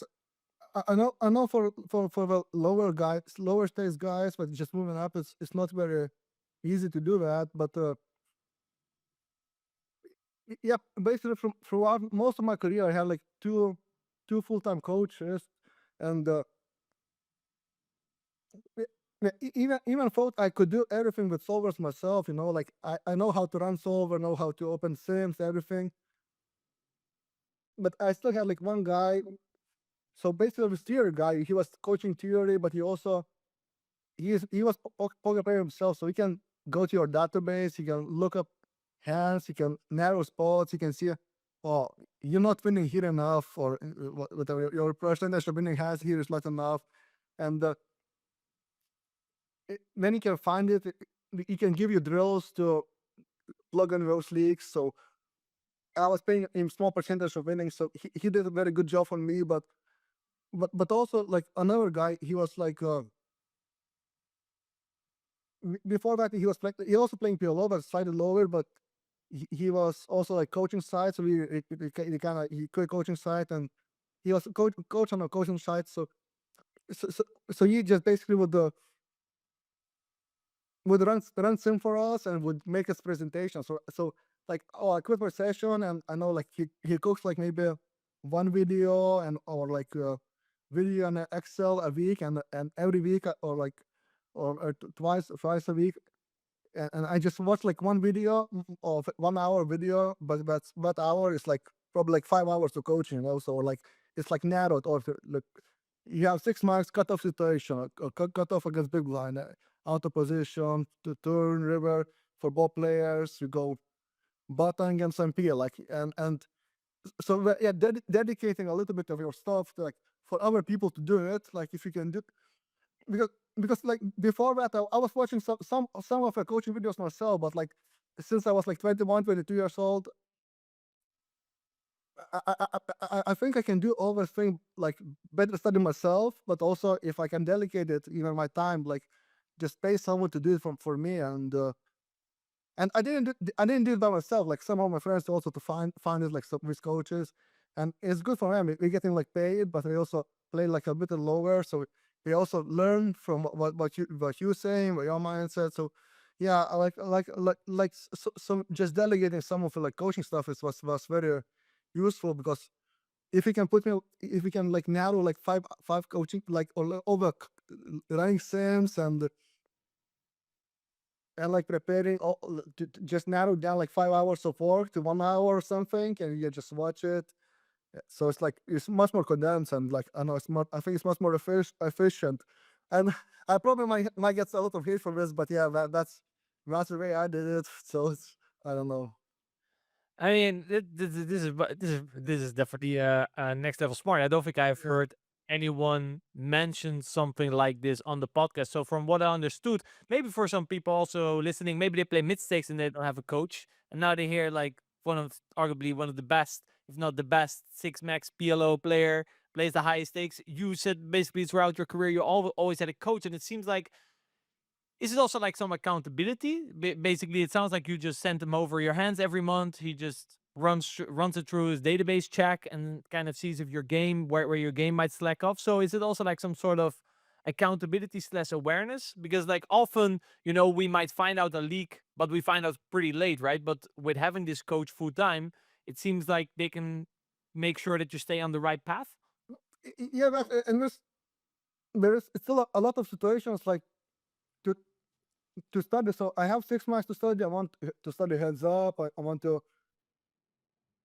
and also I think this guy is just he's probably enjoying more to like go through solvers for you, or like go through database for you, and even if as a good player, you're still like you have a blind spot, so you have like tendencies where you're too passive, too aggressive, or you just do things, but you still like there's things you don't even know it exists. But this guy sees, oh, where's this thing, this line, you're not taking advantage here, or this is what's happening.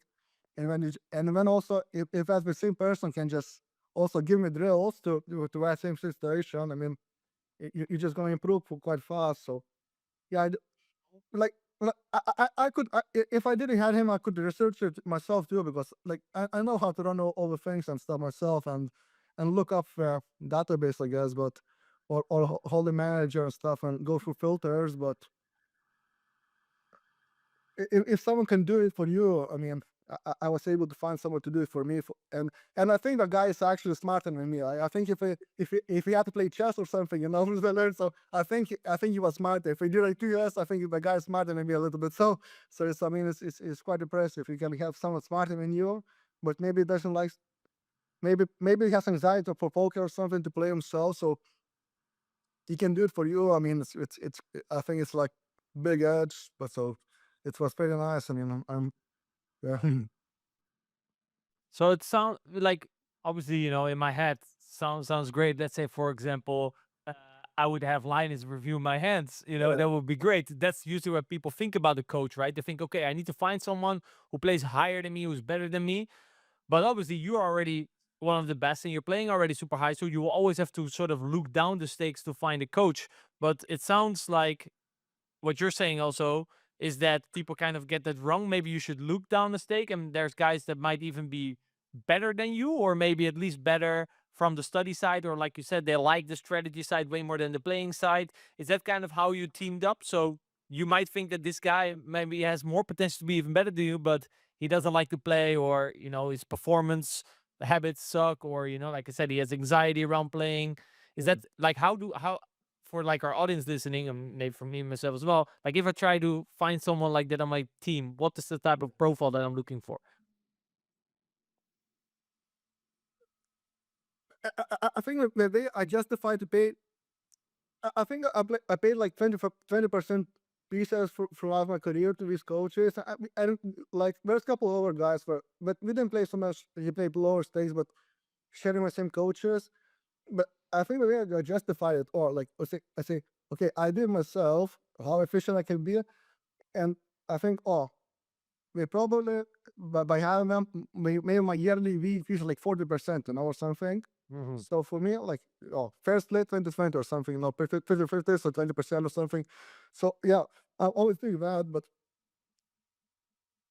I think I just got lucky with this guy, because this guy is just, I don't know if there's any better guy in a poker world. I don't know. I know no limit guys like this Yuri Pele guy or something was very smart, and everyone's just talking about him.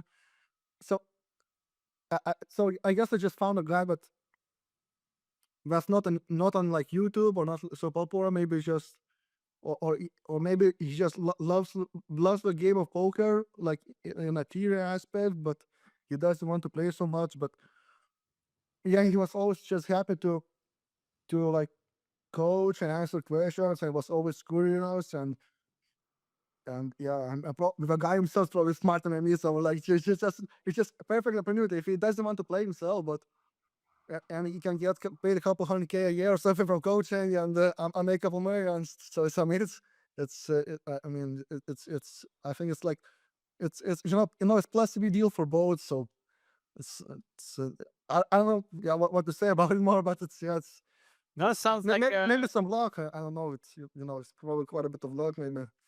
sounds like a good deal. And then from what I understood, let's say he finds a leak, you said you get a presentation. So he basically spotted like some leaks, or maybe you sent him like some hands where you're like, not really sure how this situation would play. Could you maybe find it out for me? And then he basically goes into the lab and gives you a presentation on that spot. Is it kind of how I understood it correctly? Yeah, or after session, I just gather screenshots and hands, post and send him, or maybe post in like a little group chat, and the guy looks it up. But biggest hands, going for biggest hands, probably not the most efficient way of study, to be honest. Like I think right now there's like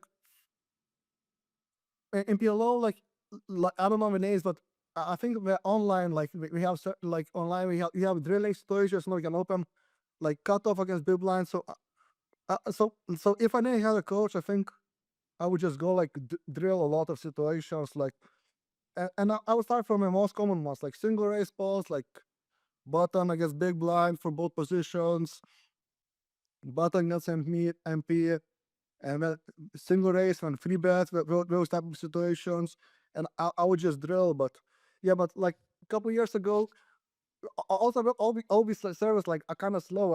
So I just was like I was able to do it like yeah, just drilling myself, more like efficient. No, but like I don't know if I'm getting invited in any private games for like talking like that, but like it's just yeah, it's the way I do it. But yeah. You mentioned you mentioned drilling a lot. Obviously, to drill, you first need to know which type of strategic approach you want to take. Like in the solver, you can input various sizings, various ways, and it will kind of outrule the GTO strategy. How does the process of strategy creation look like, and how do you come up with what for you are the strategies that you actually want to play and start practicing? I don't know. Say if it heads up, maybe single race spot situation. So first you need to recognize the board and maybe get an idea of is this board like 70% betting frequency, 50% betting frequency, 30% fair. So and when we just kind of narrow from there, and okay, it's 50% betting frequency. Okay, so we're gonna need to mix quite a bit, and I never get you're never gonna remember exact hands, but you kind of which guys are betting, and maybe like the strongest hands, maybe they have some certain blockers, so you need to check back for a balance, and which are better hands blockers as bluffing and what candidates, and and you just take from there, and then you get into a situation, and then out of position response, right, and you have a decision again. Did we bet or did they check? And when you narrow it down, and you try to win the pot a bit more often when your opponent, a bit more efficient. That's basically it. I don't know. The secret to poker, guys. Yeah. You need to win. You really with the pot more often than your opponent. A bit more efficiently, a bit bigger pot, preferably. Yeah, So you mentioned already, like that you've identified, like obviously when you look at when you identify the board, you estimate the equities. There are certain hands that are quite clear. Then at some point we get to like the mixes, right? Like okay, these Yeah. hands can kind of go either way. It's very hard to get it all right. That's also what you already said. Where does simplification for you come in, and how does that look like in a practical sense? the simplification, to be honest, would come if I will look at an opponent and I will try to guess him. Okay, so okay, we're studying this situation. I think with 50% betting frequency. I think the solver after 50% betting is just folding whatever 45%, and then I think, oh, is this opponent the type of he is more sticky than solver? I would compare. Does he raise more than solver? And then I'll go back. Okay, this guy is too passive. Okay, I'll go a bit more. This guy is a bit too aggressive. Okay, maybe when mixes we go a bit more passive and stuff like that, and taking from there. So yeah, so I guess I would try to remember this, that solve the thresholds a little bit, and then and how a solver will respond to what I do, and then I compare what does my opponent do in that situation, and then logically just going back, and when you can, do I need to be more aggressive or passive, and basically with mixed hands, I think that's where I would try to bounce around a little bit and go further, and maybe hopefully your opponent has some big leagues somewhere, but at the highest stakes, not so many of them have, and we probably, I mean, these guys are probably studying more than me too. So because like I've been here for 8 years, so there are some guys like they are 24, 23 years old, and I'm a bit lazy now, but these guys are moving up, and so they want to bring over action. They want to study a couple hours a day, and they are a bit more sharp, and I guess a bit more excited too. Like if we're excited, I'm probably 9 out of 10, and mine's like 5 out of 10. So I'm a bit like, I think I'm a bit falling behind, but not too far behind in heads up settings. But 6 max, if there's big games coming up, I mean, I would play, but yeah, but I don't know. It sounds actually very similar to how I see mixes. Basically, you already mentioned, right? Through theory and understanding the structure, like it's very hard for a pure hand to go the other way, right? Therefore, the leak in your opponent has to be significant that the EV would actually switch, that a pure hand does something else. Where a mixed hand, then people kind of run the RNG, for example, and they kind of leave the opportunity for edge. They don't grab the opportunity for edge. How I see a mix is like, the solver gives you a lot of answers, but now he's questioning you back. He said, I'm not sure what to do with this hand. Maybe you can figure it out. Right? That's, I think, how you should see it. And then my process is very similar. Like, oh, I have a mix. This hand can generate EV in either line. Let me see if my opponent incentivizes me to take either line A or line B, right? So a mix, people shouldn't just straight away hit the RNG, but people should see a mix as an opportunity to gain EV, right? Because these hands are not pure. If everyone does the pure hand, it's what you do with the mixed hand that kind of determines the EV that you're going to generate. Yeah, you told me better than me. Yeah, I mean, you articulated better. Yeah, I think it's basically simple as that, but the hard part will come, like actually knowing the thresholds, knowing the hands, and being able, like having good enough attention span to execute it, and also if you are moving up in stakes, also just there's gonna be anxiety of moving up in stakes, actual money moving around, and so you can know the solvers, but you can move up to stakes, and there's anxieties, performance anxiety, and stuff moving up, and yeah, and it becomes like executing it, or like or maybe your inner biases, like sometimes, like I notice people like if I have like if I feel like I'm getting somewhere and I'm unknown, I tend to like a little bit like not leave out. I tend to take more aggressive action. I try to raise or something. Whereas also have something like I think I'm more like on the previous side. If I feel like oh someone is like here, and I don't really know the situation, but I try to explore the situation by being not by being more passive, but by being more aggressive. I take action. Like you also have to like, a bit know yourself too, like type of situation. Yeah, it's like your own biases, right? Yeah, I think so. And it sounds very much in line with what you kind of identified, right? As like the general leak that people usually lean towards overfolding, being too passive, under bluffing. So then, as a default, if you're in a situation where you're not really sure what to do and you have the option to aggress, it seems like the right way to approach it. You'll probably be more right than wrong, right? When we talk about Yeah. risk averse, we already touched a little bit about frequency. Do you use RNG in your game? And if so, what do you use it for? I never use it, but like a year ago, I did open like Google random generator. Okay, 1 to 0, 1 to 100, and and now I try to press a little bit, but it's only because I'm not getting good reads on people or something. So maybe that's probably a bad sign because like maybe game's getting too tough because I would like not to use it. I would like to just have an idea of what people are doing enough and just press a button. So I don't really think I'm using it in any efficient sense, but and I think like in general, do you agree that I think RNG should be used as a last resort. So when I see players on lower or mid stakes use RNG, I'm like, okay, guys, there's this. You could have come up with an optimal decision here. You didn't need to use the RNG. Like I can understand that if Grazby sits down at 5100 or higher PLO, he's probably playing against guys that even the mixed stands, they're not really incentivized by their opponent's strategy, right? Because everyone starts to play a bit more solid. But if you play on mid stakes, I guess your recommendation would be to think a little bit deeper for yourself and not spin the RNG too often. I think with the RNG, like the first thing is like, do the guys even assume that we know the strategy well enough to even know where to use RNG? Like where's the borderline hands? So for me, it's what I didn't for most of it. Okay, I don't even was comfortable that I really know which hands should be mixed. Like I know here, but I can not even like have that information. Like so it's always just like I know this is more or less borderline hand, and maybe I look at the opponent what his tendencies. Yes. So I think if you're like playing mid stakes or something, yeah, like for chances that you like.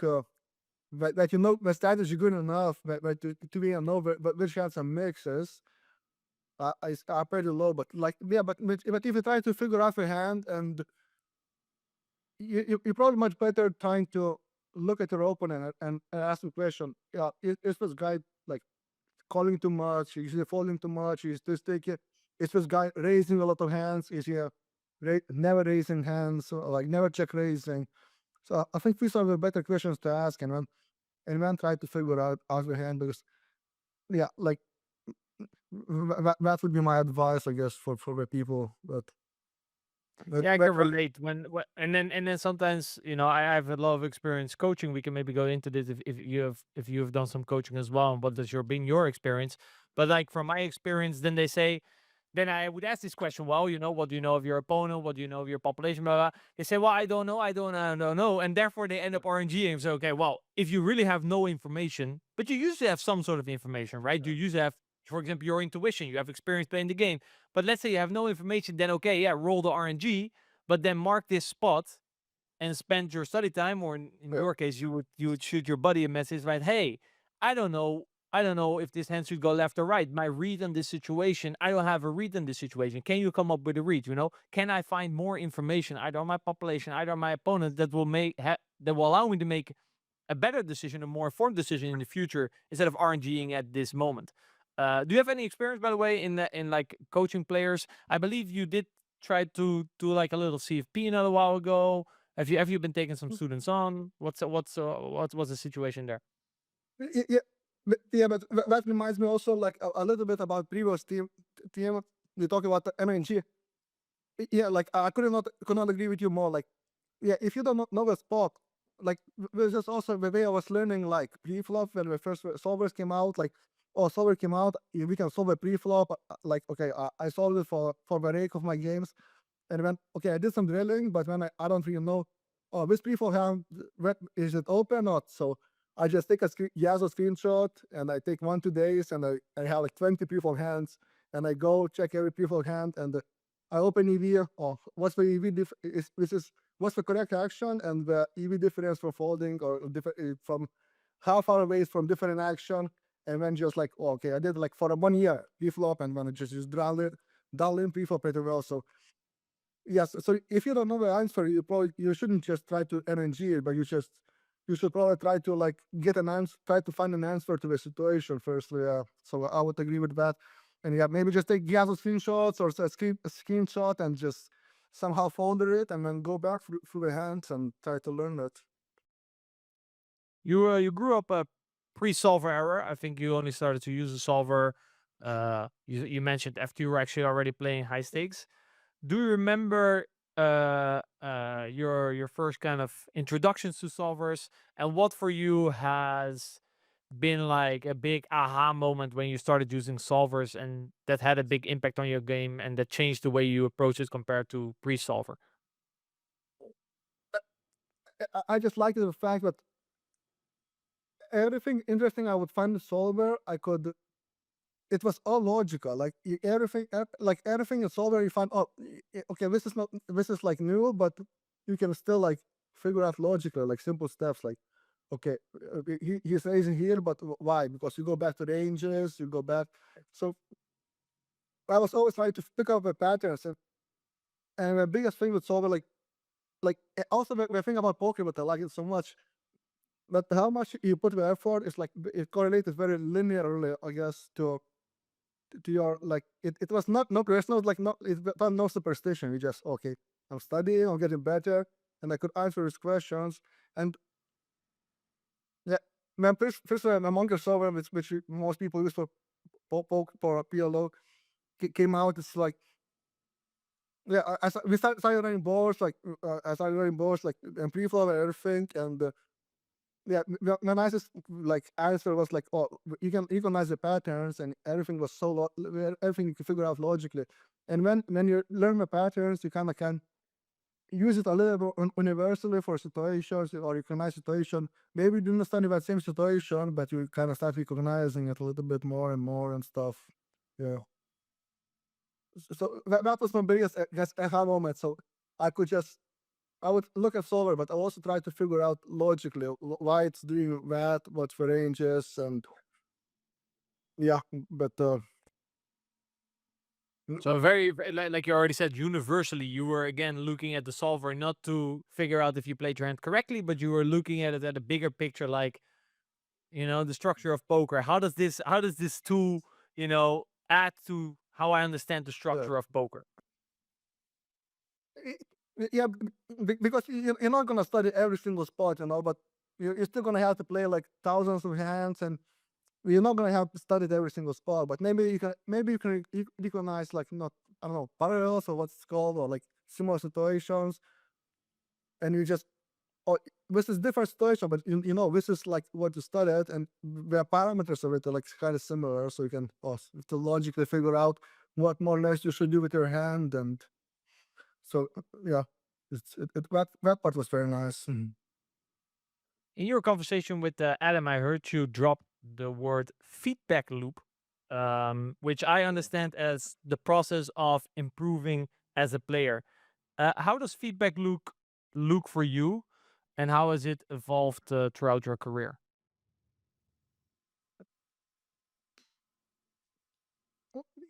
Yeah, you basically just put someone out, and if you can get an answer, it's very nice.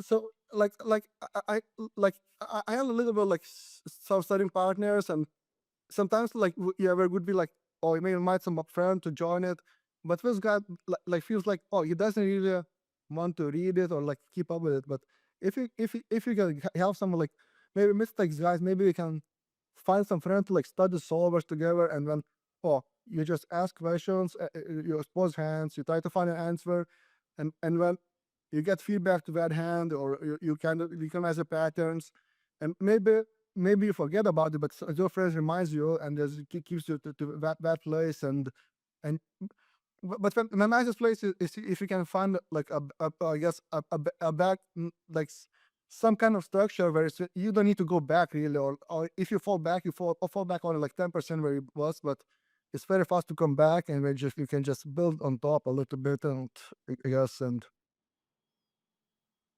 like I don't know if you guys want to even cover like investing. I also like I don't like I just put my money like in S&P 500 and stuff. I don't want to check it. I never check it. So you just like I don't like if there is a things that are low EV things, but you have to put a lot of time. You don't want to do. But I would like to learn a thing, and then I could keep that thing for like 10 years or something if I learn it. Hopefully. Like I want to like learn a thing that's not useful like in a half a year or something, or 2 months. I don't know. So if it makes sense. What areas do you believe are most crucial for players to work on?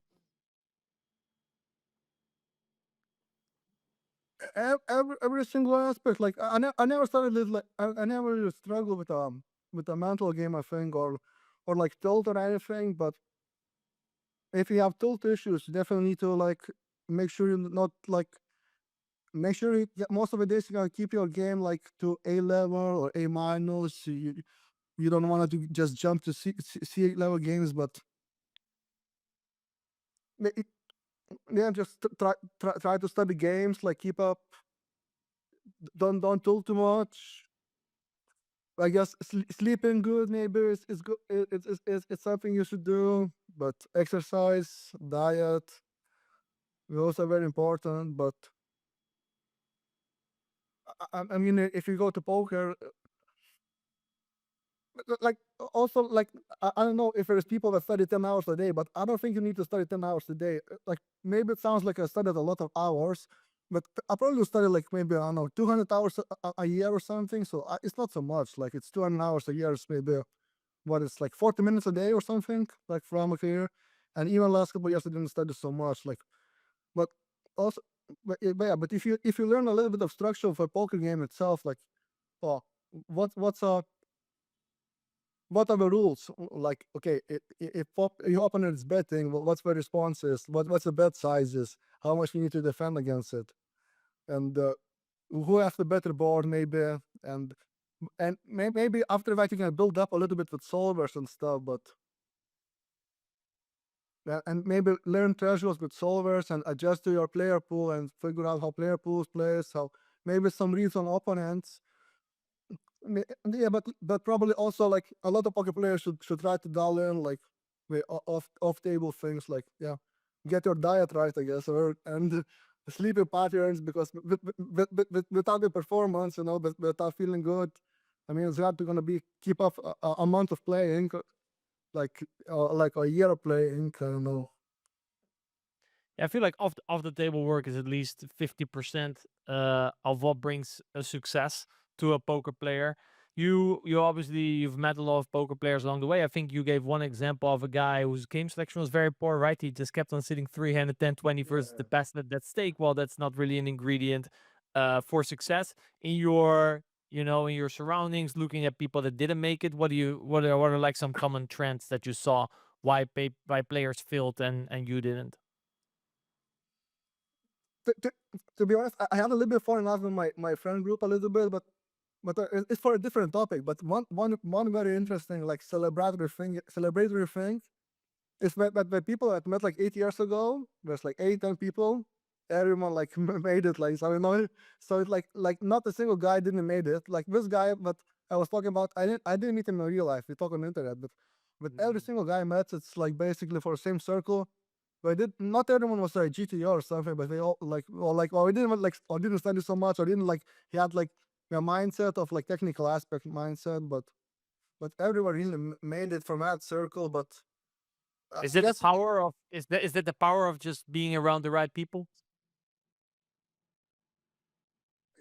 Yeah, and maybe just me meeting like a lot of them already playing with 10 to 5, 10, 20 maybe, and some guys lower 5, 10. But yeah, I guess if you're around people, maybe you're not gonna fall down so much, I guess, or maybe.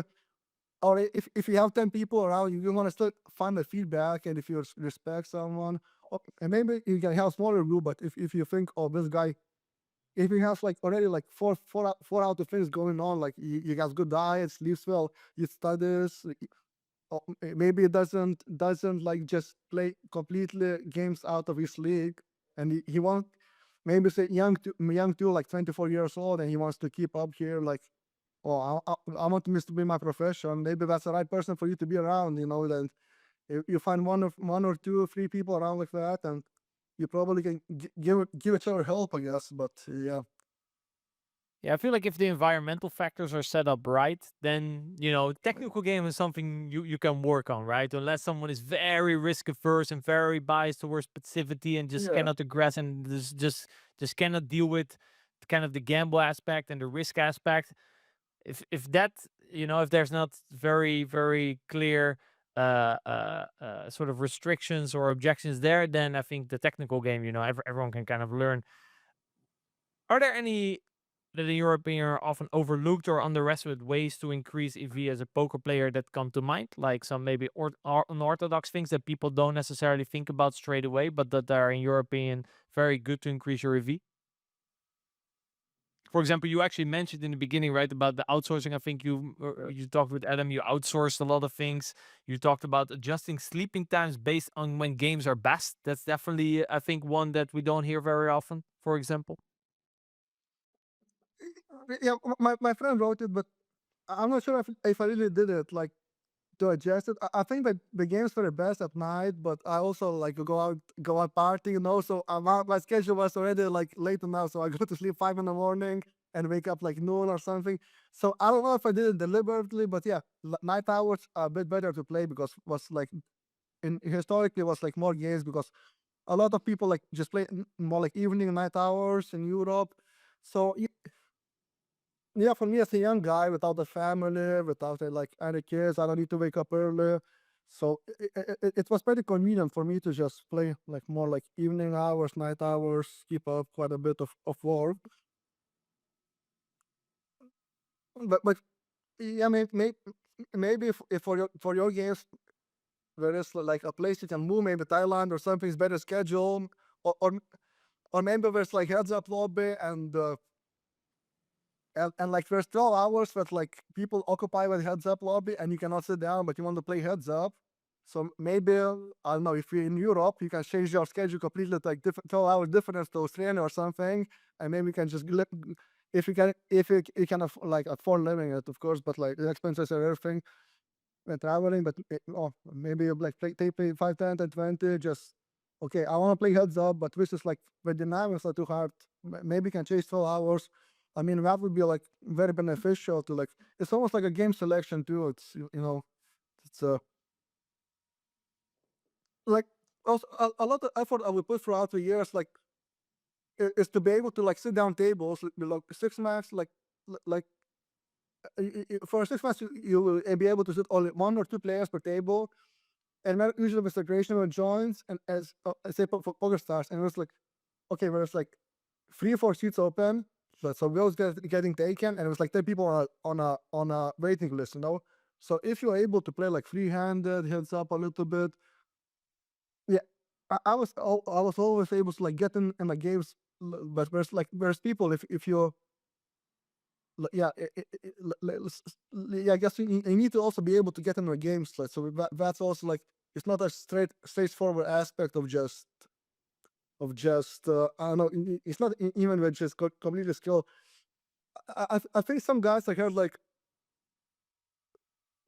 they move like in UK to like live closer to like PokerStars UK servers. They figure where it is, and you know what I'm talking about, yeah. And then we had like I don't know what's the internet wide thing, but they had like the biggest one, strongest one of them, and they had the biggest script. I don't know if a public script, and when crypto was still loud, they just like jump in the script, so it just could be able.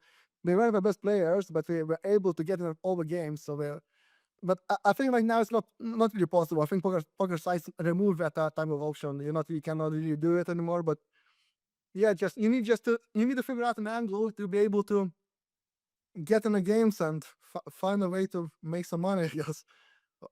Yeah, it's like a big mindset. A very good study partner of mine, now retired, but I basically did poker with him throughout my whole career. He had a very similar mindset, man. He always found an angle. He always found a way to increase EV, and he fought very far beyond. He did like basically everything that you said, and then he went beyond that basically. And on top of that, he was also a very good poker player. He was like the best example of thinking about how to make the most amount of money in poker. And I remember that I think it was Mexican, if I'm not 100% mistaken, that moved to the ice off, man. I remember that time also because we were also trying to optimize for script. Actually, we were actually trying to build a private script back then, me and this buddy.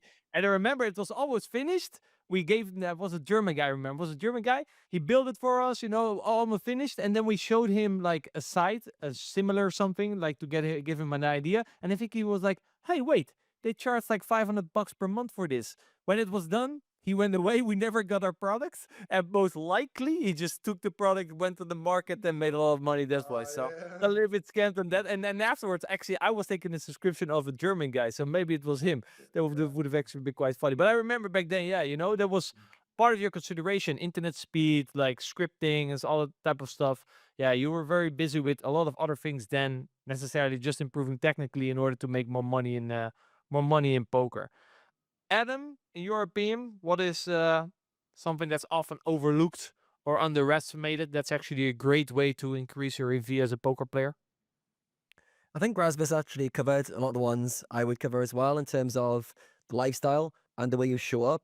And there's a lot of small things that make a big influence on your overall performance. Like sleep, for example, is the most boring topic in the world to talk about, but probably the biggest performance enhancer. Your overall lifestyle, like stress management, how you look after your body in terms of diets, exercise, I think are probably very still overlooked on the whole from poker players. I think the high stakes circle is more clued up on that and take it more seriously. But your average poker player, I think, will kind of brush it aside and go, yeah, that's just no normal stuff. I don't really do that yet. I'm just playing poker. It's a strategy game. So I think those would be the ones I would gravitate towards. Then also just making sure you're fixing your biggest mindset leaks that are impacting performance, whatever that is to you. If you tilt a lot, big issue. If you have biases, big issue. If you can't get yourself to sit down and play because you're distracted and you can't focus, there's a big issue. So I think understanding for yourself what is that biggest leak. It's obviously most players know this. If they sat down for 20 minutes, like, right, what is holding me back in my career? They can come up with their top 3 things and then working on fixing them in the best way to eradicate those issues.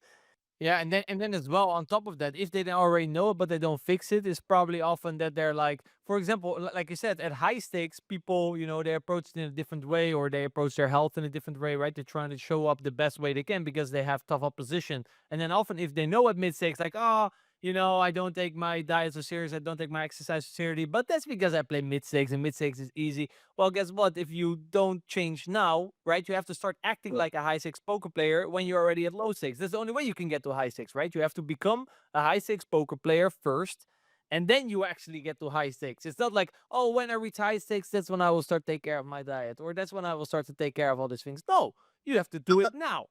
But I think maybe probably even easier to do it other way around. Like, well, like while I was moving up 1, 2 to 4, like I would only play poker. I would not watch any YouTube videos on the side. I wouldn't really listen to music. Everything. It was only poker tables, and I was here like rested, fresh, with shower, whatever everything. So eat that, get coffee, like just playing here, like no music, nothing. But Yeah, that's how you get out of mid stakes, right? And people are like, no, yeah, but I play mid stakes, so why would I take a shower? Or oh, I can watch YouTube on the side and play 8 tables because it's only mid stakes. yeah. Yeah, that's the trap, right? You get stuck there because you haven't applied yourself fully, and that's the reason you're competing against the other guys who are willing to go all in and go to any angle they can to get edge, and you're not going all in, and you lose to those guys, and those guys outperform you, they get more efficient, and you're kind of half-hearted. I think that's where a lot of players get stuck. They think they're trying hard, but hopefully they listen to a conversation like this and they go, wait a second, there's so many areas that I'm not even thinking about because I'm not fully serious about what I'm doing. Some players like yourself, Grazvis, it comes naturally. You are obsessed with the game and it just goes, right, how do I become better at everything so I perform better? It naturally all aligns. Other players need to be more intentional and go, right, I'm not sure up in the way I want to. That aligns with my future visions. I need to make changes to everything across the board. Ideally, surround yourself with people who are obsessed with it. Surround yourself with people who are the version you want to be and are ahead of you. You look at them and go, wow, this guy is such a high performer. It motivates me to step up. I think that's a way to get out of your current environment or your current situation to be in an environment where people are obsessed with what they do. That often,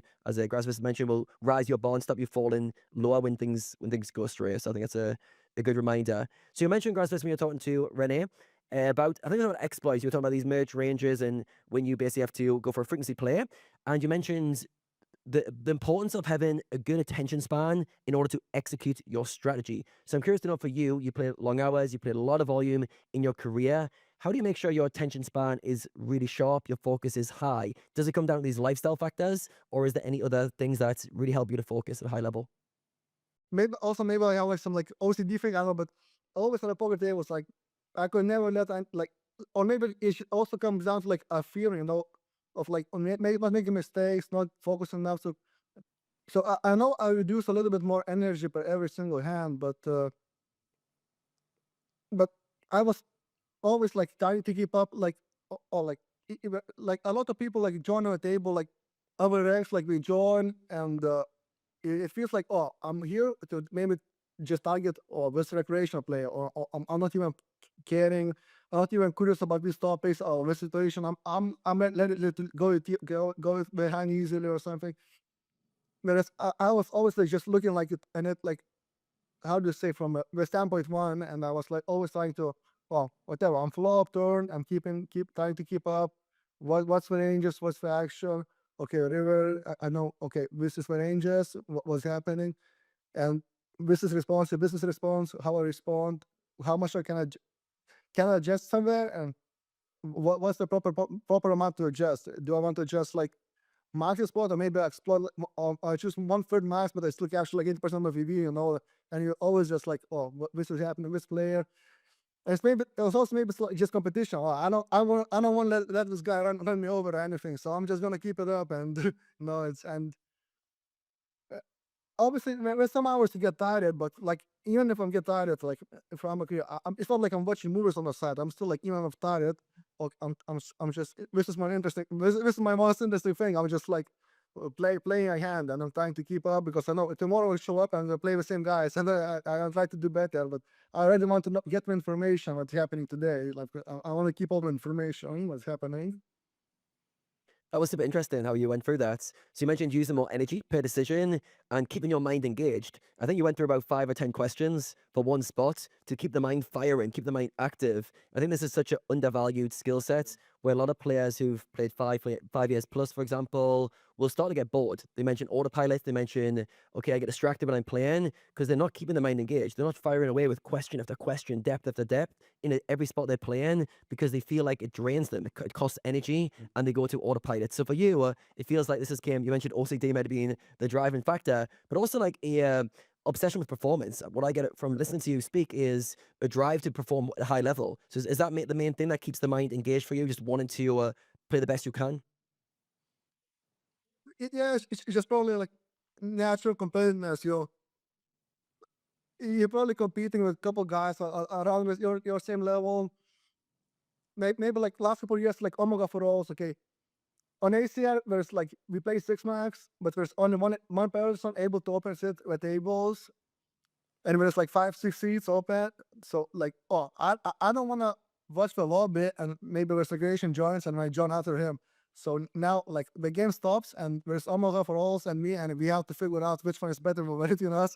So who keeps the lobby and who goes to watches the table and maybe misses the game. So it's basically throughout all my career like that. It's like just like, okay, this is my opponent, and I guess Omega for Alls I lost somehow. So yeah, he was better there, but like most, like 8 out of 10 guys, like yeah, I was a lot of them retired. Whereas some other guys that like I was competing for years, like a lot of volume, and like yeah, like Ellis, he was playing so much volume and everything, and like other guys. So yes, but last couple years, like almost for us, we just like yeah, trying to whatever like yeah, like try to capture the most TV of whatever was available on your online and in an hour, and try to figure out the best way to do it, and yeah, and be efficient in it, I guess, and take pride in it maybe a little bit or something like that. Yeah, you mentioned trying to capture the most EV that is available. So for you, do you have that same drive to focus at a high level when you're playing a soft table compared to playing the best players in the world? Is there any difference in how you focus, or you're constantly trying to make the best EV decisions? Not really. So if a table is really soft and say there's some regular, and I know it's quite a bit weaker, and it's a reg. So like I might think I have like I can go like 2 steps ahead, but I never want to be like 2 steps ahead. Like just I think being 2 steps ahead is like mistake. I always want to be like 1 step ahead. You know, with situation you cannot like go like bounce back and forth like 2 steps ahead. Like 2 steps you cannot go like linear. It's like so like my ideal situation probably would be like, or like there's one big whale and there's like five top ward layers. So I know the whale is maybe like the case play maybe he's losing like 50 blinds per 100. So we all make 30 blinds per 100. So it's great because we all make hourly.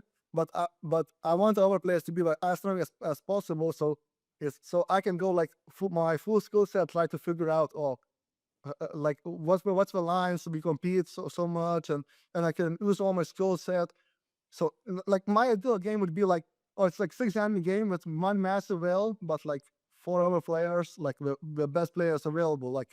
That would be my ideal game. Like, but like playing like six-hand game with it not happens, but like 6-hand game with like slightly worse regs, like it's really annoying because like it feels like, oh, you're not really improving, not really you cannot copy so many things from them. Like this is also interesting topic, like because throughout my career I feel like I was studying so much more, so I feel like I feel like I could not copy like almost anything from other people at tables unless except a couple of guys, but it's almost like feel, oh, it's me and my like the things I learn of the tables, and it feels like other guys would copy things from me. So I feel like, oh, I do something for half a year or something, like, or even some like simple six max situations. But we have some like tables on HCI with 10 big blinds, and there's 10 big blinds buy-in. I don't know if you guys know those tables.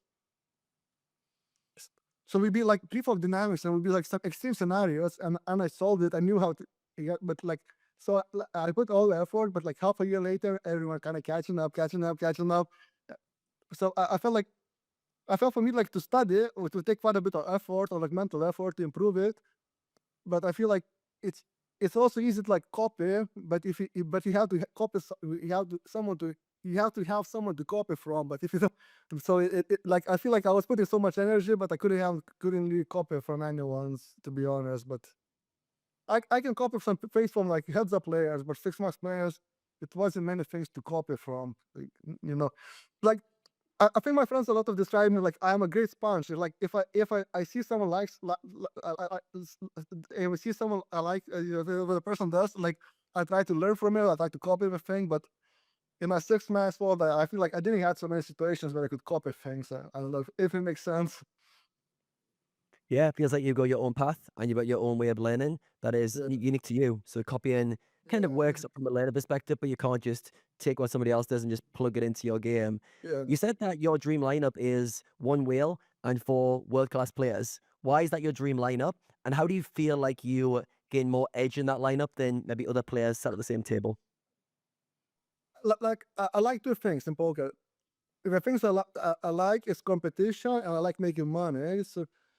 So play mediocre reg. No, play mediocre regs. I feel like I'm not like very mediocre, but I don't really beat them for so much.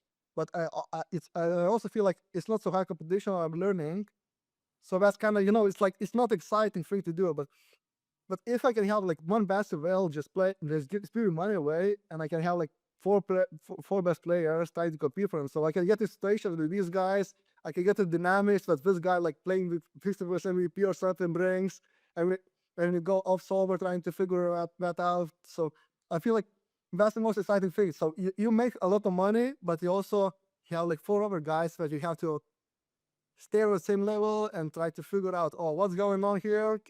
Like what are you doing? Are you exploiting me? Can I adjust? What's happening? What's the right answer to the situation? The perfect Yes. blend of competition and making money. What your favorite two favorite things? That sounds like Like yes, like yeah. A lot of probably a lot of poker players in a poker world maybe.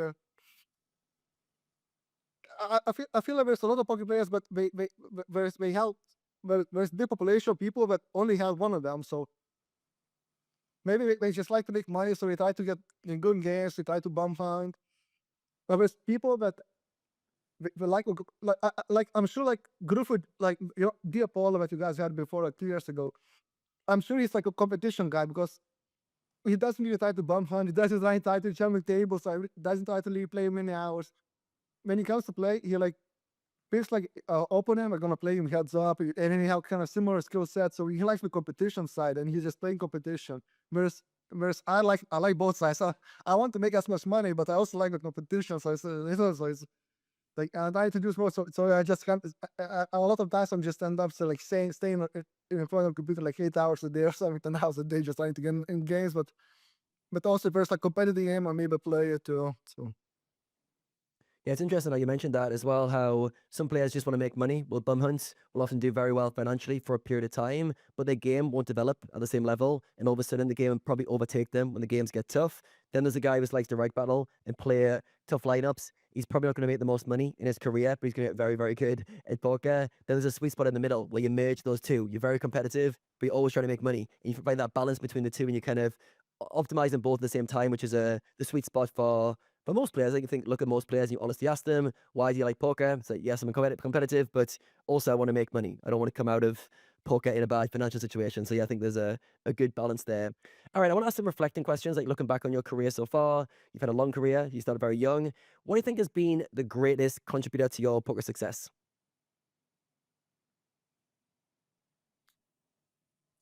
But to my poker journey, the thing that makes me very excited, like finding right people, like going like traveling with places, finding right people, and like having similar mindset, and like they feel like they appreciated me. Like we go to the beach, we do that type. So like being in a good poker circle, it was very nice. And but to have success, also I just really enjoy like poker game, and I feel like, or maybe this is one pursuit that I'm kind of good at. So maybe I'm not so good at maybe I don't know at public speaking or something. So, but I feel like maybe I'm good at like board games or something. So I just so it just like it was also very exciting to just explore all the or like try to figure out you get it put in a like poker station or any station flop turn river any opponent. It always felt exciting. Or what's the right answer here? What's the right response? And You said that you liked to meet new people and people with the right mindset or similar mindset. What is it about the right mindset for you, and what does that encompass for people you've met along your poker journey? depends from the situation, right? It depends from what you also just make friends and stuff. But for poker, like to talk poker, I probably want to like have someone like as competitive. Like they don't need to play my stakes, but you probably need to have similar type of mindset. Like I try to talk with some people like with very really GTO oriented or something, and it was mostly because we are friends of friends and stuff, and it would never work. Like I cannot find like similar conversation. So we probably see the angles, but don't matter. See the same angles, but it's just we're not like real like how to say, we're not like overlap. Like, we cannot really like it feels like we cannot in poker sense we cannot like improve each other so much. But when it comes to poker, yeah, just like probably a lot of poker players, maybe they just we in my own town, maybe we have friends outside poker. This might be beneficial in some sense, but my friends were like inside, almost all of them were like inside of a poker that they was traveling with. So we also try to solve similar problems, like what's the right setup, how many screens to play, like, where do you logistical problems. Let's order some good office chairs to keep comfortable and stuff like So or like. This is getting boring to grind. Maybe take a week off or something. Those type of things. I don't know. Yeah, it's like you're on the same path and you have the Yeah. same interests and you're overlapping in terms of your dedication to poker, your interest in it, and your interest outside of poker as well. Some overlaps. I think they're the main things that lead you to gravitate towards people, to want to spend time with them, and also fun to be around on some level as well. You said there as well that you have been naturally good at poker. Poker's been one of those games you picked up. You're very good at it compared to the things. Why is that? What do you think is about your personality, character traits that allowed you to gel so well with poker? Not sure. Can you guys tell me like is there any difference between me and you could feel between mid-stage player, or what's the difference between me and other guys? So, or what do you say? Because it's hard to self-prescribe sometimes.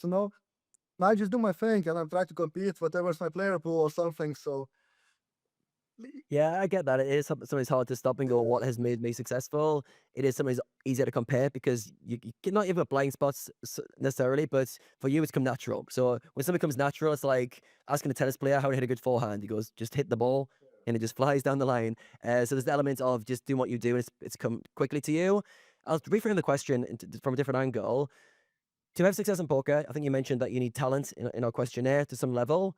What do you feel like you need talent-wise, character traits in order to succeed in poker? Let's say in 2025, in a more modern era, do you need to be good at maths, good at solvers? Are there any things that you feel like are crucial for a player who's trying to strive in poker now to be successful? I, I'm I'm not sure. I just hope the landscape gonna be like healthy enough for like 18, 19-year-olds, 20-year-olds coming up. Be- because throughout all my career, like when I was 20 years old, 21, 22, some other guys would say, "Oh, there's always coming up in 1 year poker dies." I never believed it. I thought, "Oh," but I was actually guessing the rest of fight record, like, "Oh, maybe size won't remove high stakes, or sizing gives way," which actually happened over years. But I never felt like, "Oh, solvers coming up is gonna change the game," because I feel like the people that never studied solvers or were lazy before, we're not gonna start studying now. So it's yeah, I just hope like a lot of it depends of like economy of our field. I don't know if I'm bringing any good to the economy of the field, but if there's like if live poker grows, or online poker, if there's like good places for young people to compete, if you want to improve on the skill sets, and if poker players appreciate that.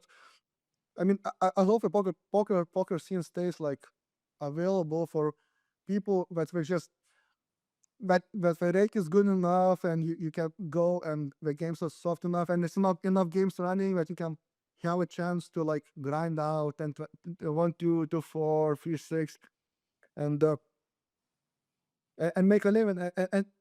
And if it's not online, hopefully there's some live games that you can go to, maybe local casino, or on a casino in a bigger city or somewhere, like yeah, like in your own country, maybe if a capital city, go in a casino, there are some good games running, or go to a poker store, CPTs and stuff. I don't know, and grind those out. Yeah, I just hope like I always enjoy poker, so I hope a poker like the environment stays healthy, so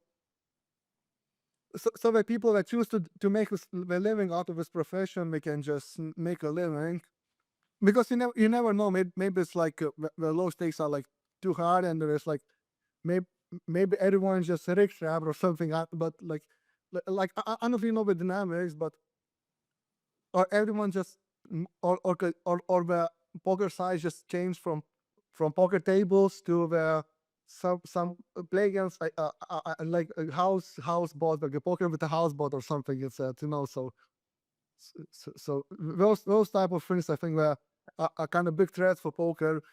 But I would like to see the poker like stay, healthy and just people grind it out from low stakes to high stakes. Yeah, as you said, there are obviously many threats in the future, but right now, poker is very much still alive, and there are many ways that you can make a living in poker, different avenues from online to live to cash game to tournament grinders, and it's finding that path that resonates with you, that resonates with your learning style that you enjoy. And yeah, I think that's the journey you need to figure out for yourself, which kind of poker journey aligns with you, and yeah, how to put the time and energy into it. So for you, looking back on your career, you've obviously done very well financially. What other ways has poker had a meaningful change on your life, other than the success you've had at the tables from a financial perspective? Where do you feel like poker's had a positive change on you?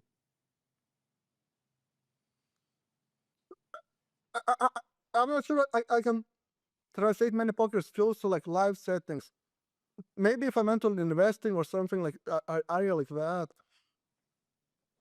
I think maybe not directly from poker, but maybe like studying poker with some friends or like or, or or like hiring people to do like off table work for me. Maybe and I did it over the years and I knew dynamics. Or you have to almost like hard to hire people. Maybe I learned there, but the biggest thing I probably enjoy from it is like financial freedom. Maybe like just being able to live wherever you want. I bought my mom a house and stuff like that, so that's nice. And yeah, just those type of things. And that then there's the poker skills would correlate maybe to some investing stuff, or maybe I can open like insurance company or something. I don't know where's my poker skills like, or maybe running a trading site or something. But besides that, I don't know in a pop. Yeah, you learn to be competitive, and I enjoy endeavor, but it's a little bit like I don't know what's a poker. It's a little bit like it's almost like entertainment, right? And especially at the high stakes, there's like 20 guys or like 30 regulars, and there's like one guy wants to come play for gamble, and it's basically you buy entertainment, you pay for entertainment, and we have the guys to provide with entertainment, play for a high stakes, or like or go compete. Yeah, but it's that type of thing. Yeah, but I can think one thing which I would add to that is for your poker journey, what you've learned along the way, you've obviously learned how to learn, like at a high level, like a really, really high level. Which I think a lot of people, we don't learn that because at school we get given a direction, topics that we're not really interested in. Then you finish your education, maybe to university where you pick your degree. Again, you just pick what you're good at. And at some point you start going into the real world and learn how to learn for yourself, like self-directed, getting better at something for your own sake. You're your boss. There's no curriculum for you. There's no way of figuring out a test to pass. It's like every day applying yourself to get better. And I think for you, just listening to your story, that's something that I've taken away from your journey, like the ability to learn how to learn at a high level, and that obsession with your craft to try and master it and get better at it. What is your definition of success, and how has that changed over the years throughout your poker career? I still need to figure out. Yeah, one of my definitions of success, it was like to become rich. But like I don't think it. I think that's a small part of the definition of success. To be honest, like I need to do quite like I already started doing like, but I need to like dial a little bit like social skills a bit better and stuff, and explore and improve there. Like I've been doing a couple of things like in that type of sense. Like recently, like I'm not very good social, but like I started going to like improv classes once a week just to like participate with some people, like yeah, just learn to not socialize, but like I have a safe place to socialize a little bit. So once a week, you just go show up, and now after like 8 years, I moved back to Lithuania. So now, and in Lithuania, like before, I wasn't living there for like 8 years. I would come back like one month a year. I would spend here, but I wasn't making new friends. So yeah, maybe go to like yeah.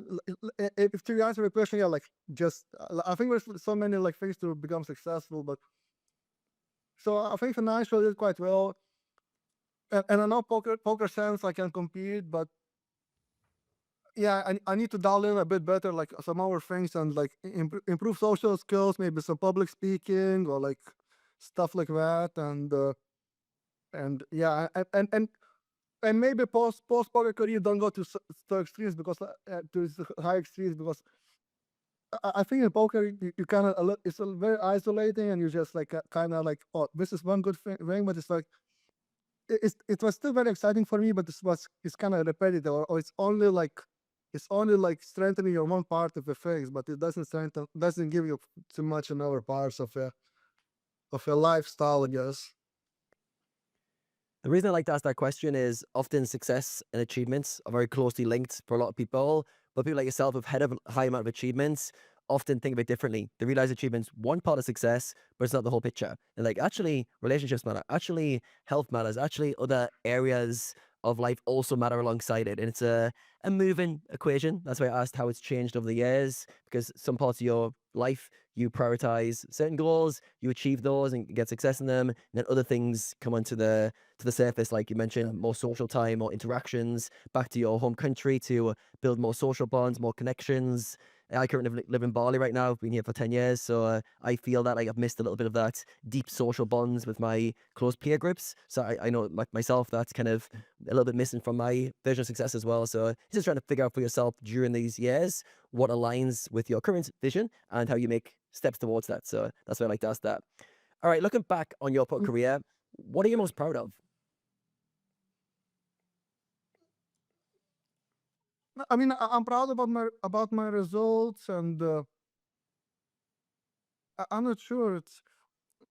I don't know if and also like I think I did good with like coaches. I feel like treated coaches well and stuff, and people I was working with in a close proximity.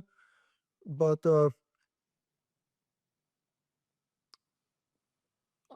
yeah, I don't know. I don't want to sound depressing, but it's like it's poker, And I don't know. I did a lot of like poker career, and I was good at. I think I was pretty good at my job, but it's like to be proud. I guess I'm proud of being good at my job, but it's like, but I don't know, the job description itself if you're going out in the poker, say, oh, I'm poker player, so, yeah, maybe we say, oh, I'm very good like at chess, because or if it's like a board, if you compete it like as a competitive game, oh, it's good because it's poker player. But also you're just poker player.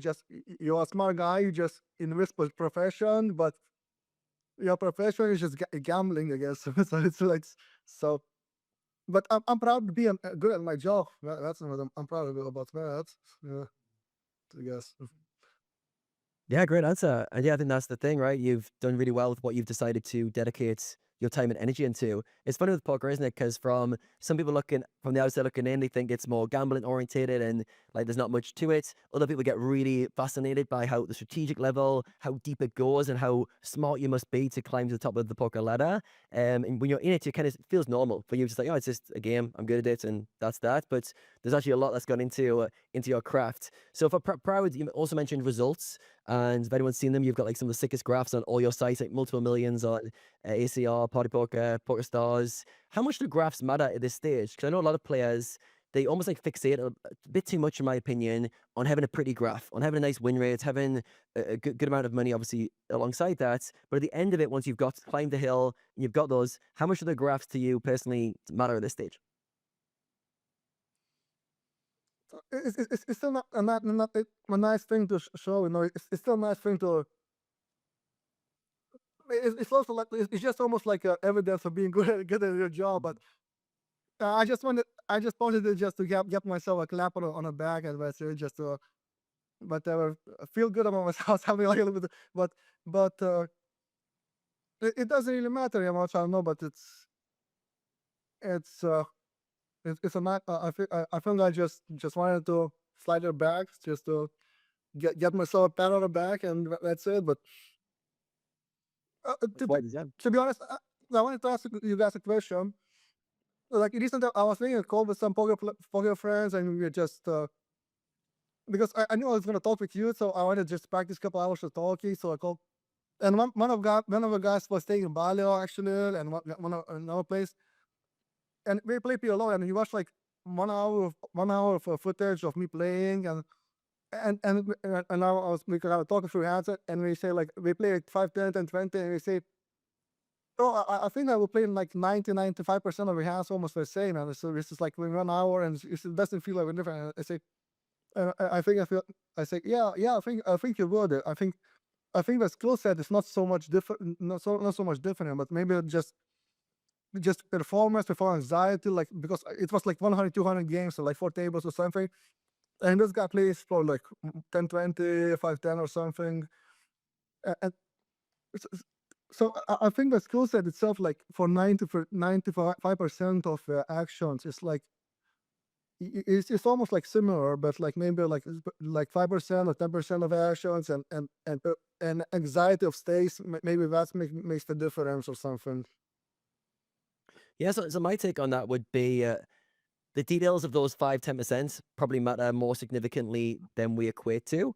And I think it's often like, say, you look at all the big pots playing a session, and like there's coolers that, yeah, that's kind of standards. And there's all those little small BB pots that kind of people brush over. But then the best players play those really well. And over time, those can add up to a large win rate. So yeah, I feel like, yes, obviously there's a breakdown in performance when a player goes from a lower stake to a really high stake. If anyone tries to play the stakes you play without sweating and having some anxiety, it's probably unlikely. So there's element of performance drop off at the stake. But yeah, I do feel like the details, like the level of thinking that you're doing in these spots, and the ones you're picking up that you do deviate, and the reasons you choose to deviate, I think there'll be great edge in those. So that would be my take on it. Rene, what's your thoughts on that?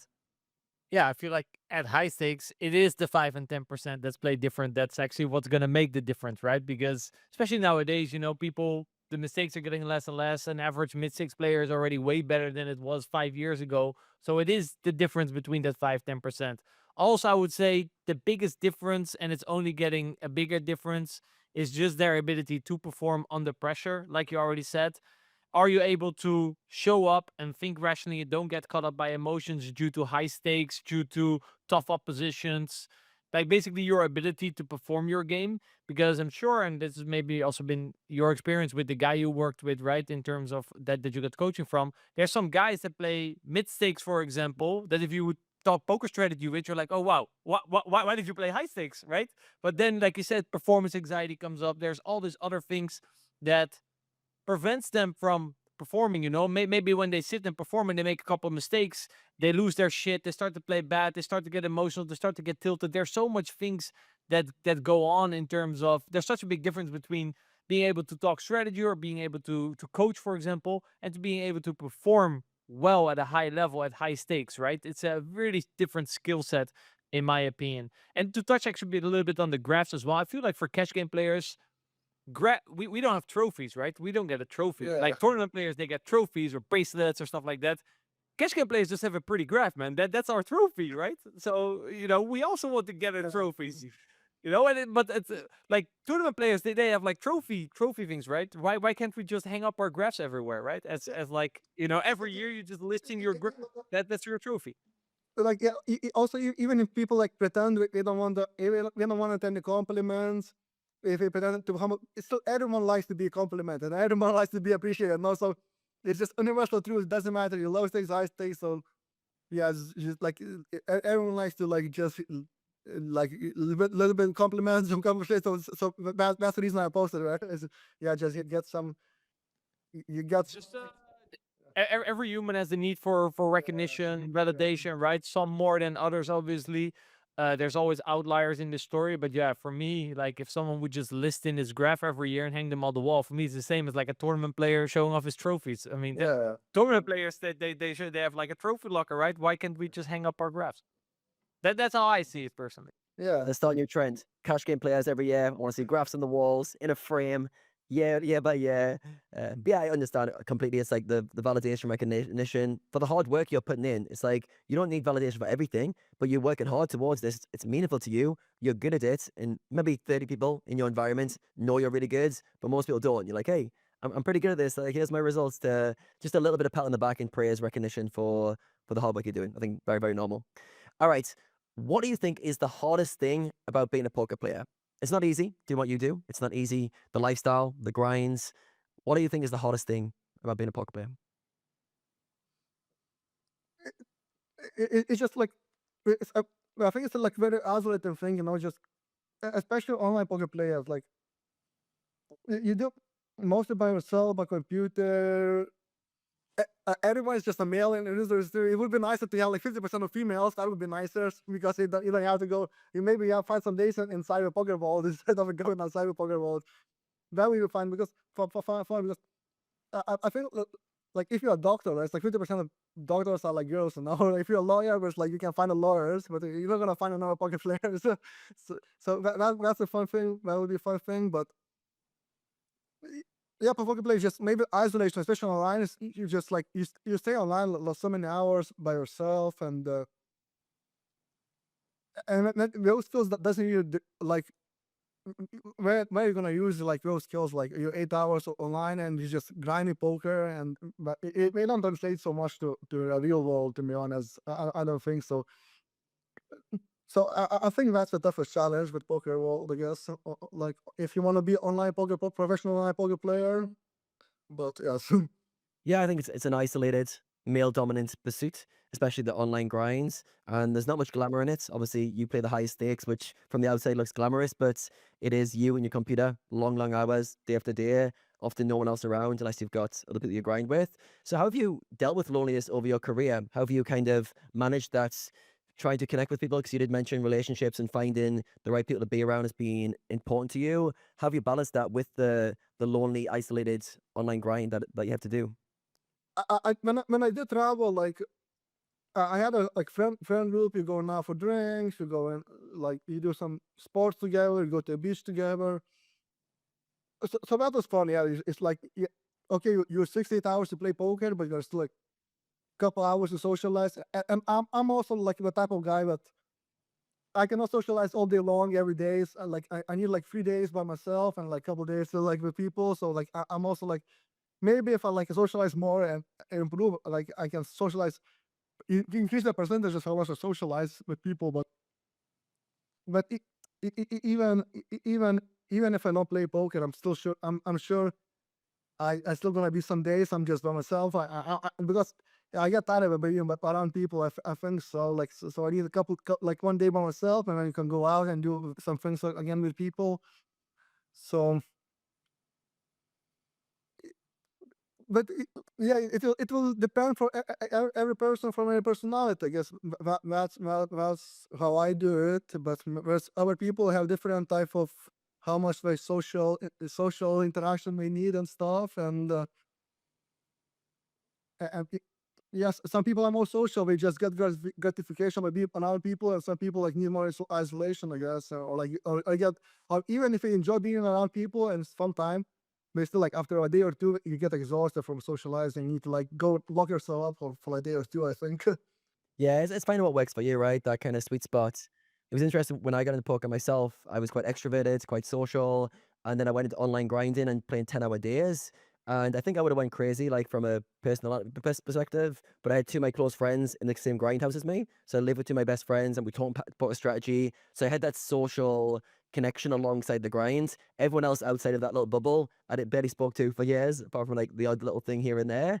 So yeah, I think it's like trying to find that kind of what works for you. If you are obviously a more social person, you need to find that kind of sweet spot. Maybe you will play less online volume, or you'll be in a grinding house or something like that to get those connections. Or if you make too many sacrifices, like say you are someone who likes being around people, and you isolate yourself for year after year of online grinding, at some point you will most likely hit a tipping point where you feel like the trade-off's too big for yourself, and you got to find that kind of that rebalance. But yeah, it sounds like for you, you know when you need to connect with people. You're good by yourself a lot of the time, grinding, and then just trying to see friends when you can. And obviously traveled a lot the last 8 years or the last 10 years to with friends, which have been social environments as well.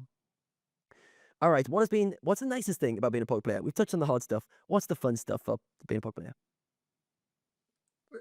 Well, not having and the boss, but that's nice. And being able to live from like work from any place you want. You can as long as you have internet connection, and I guess technically if a country allows you to play from that. So like maybe if America was allowed, maybe I would go like if I could play from online poker from America, maybe I'll go spend more time in the United States. But it's still very nice to be able to travel to a lot of countries and just live from there. And work your own hours. No one tells you what to do. You just you do your own thing, and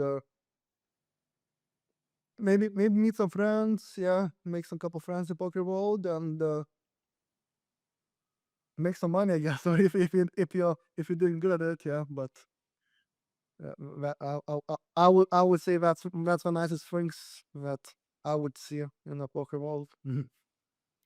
You've got the freedom to choose your own adventure freedom. and hopefully profit on the way. And that's the fun thing about Yeah. poker. I think also, as you mentioned for this conversation, poker allows you to realize that the efforts you put in can get get rewards from it. I think often in life that's not always true. But if you work hard at something like poker, it does reward you. Maybe not one for one, maybe not directly, maybe not on a yearly basis even. But over time, if you apply yourself well, poker will struggle to make you run bad enough to not reward you. So I think that's a good thing as well on the pursuit of that.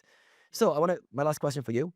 There's a mid-stakes player watching this or listening to this conversation, and they're inspired by your story, and they're playing 100 NL, maybe 200 NL PLO, and they're ambitious like you. They've got that hunger you had as a 19-year-old, and they want to make it to your level, and they're patient, they want to do it. What would be some advice, some words you would give to that person? You can almost relate this to a younger version of you on the come up. Any advice you would give to that player?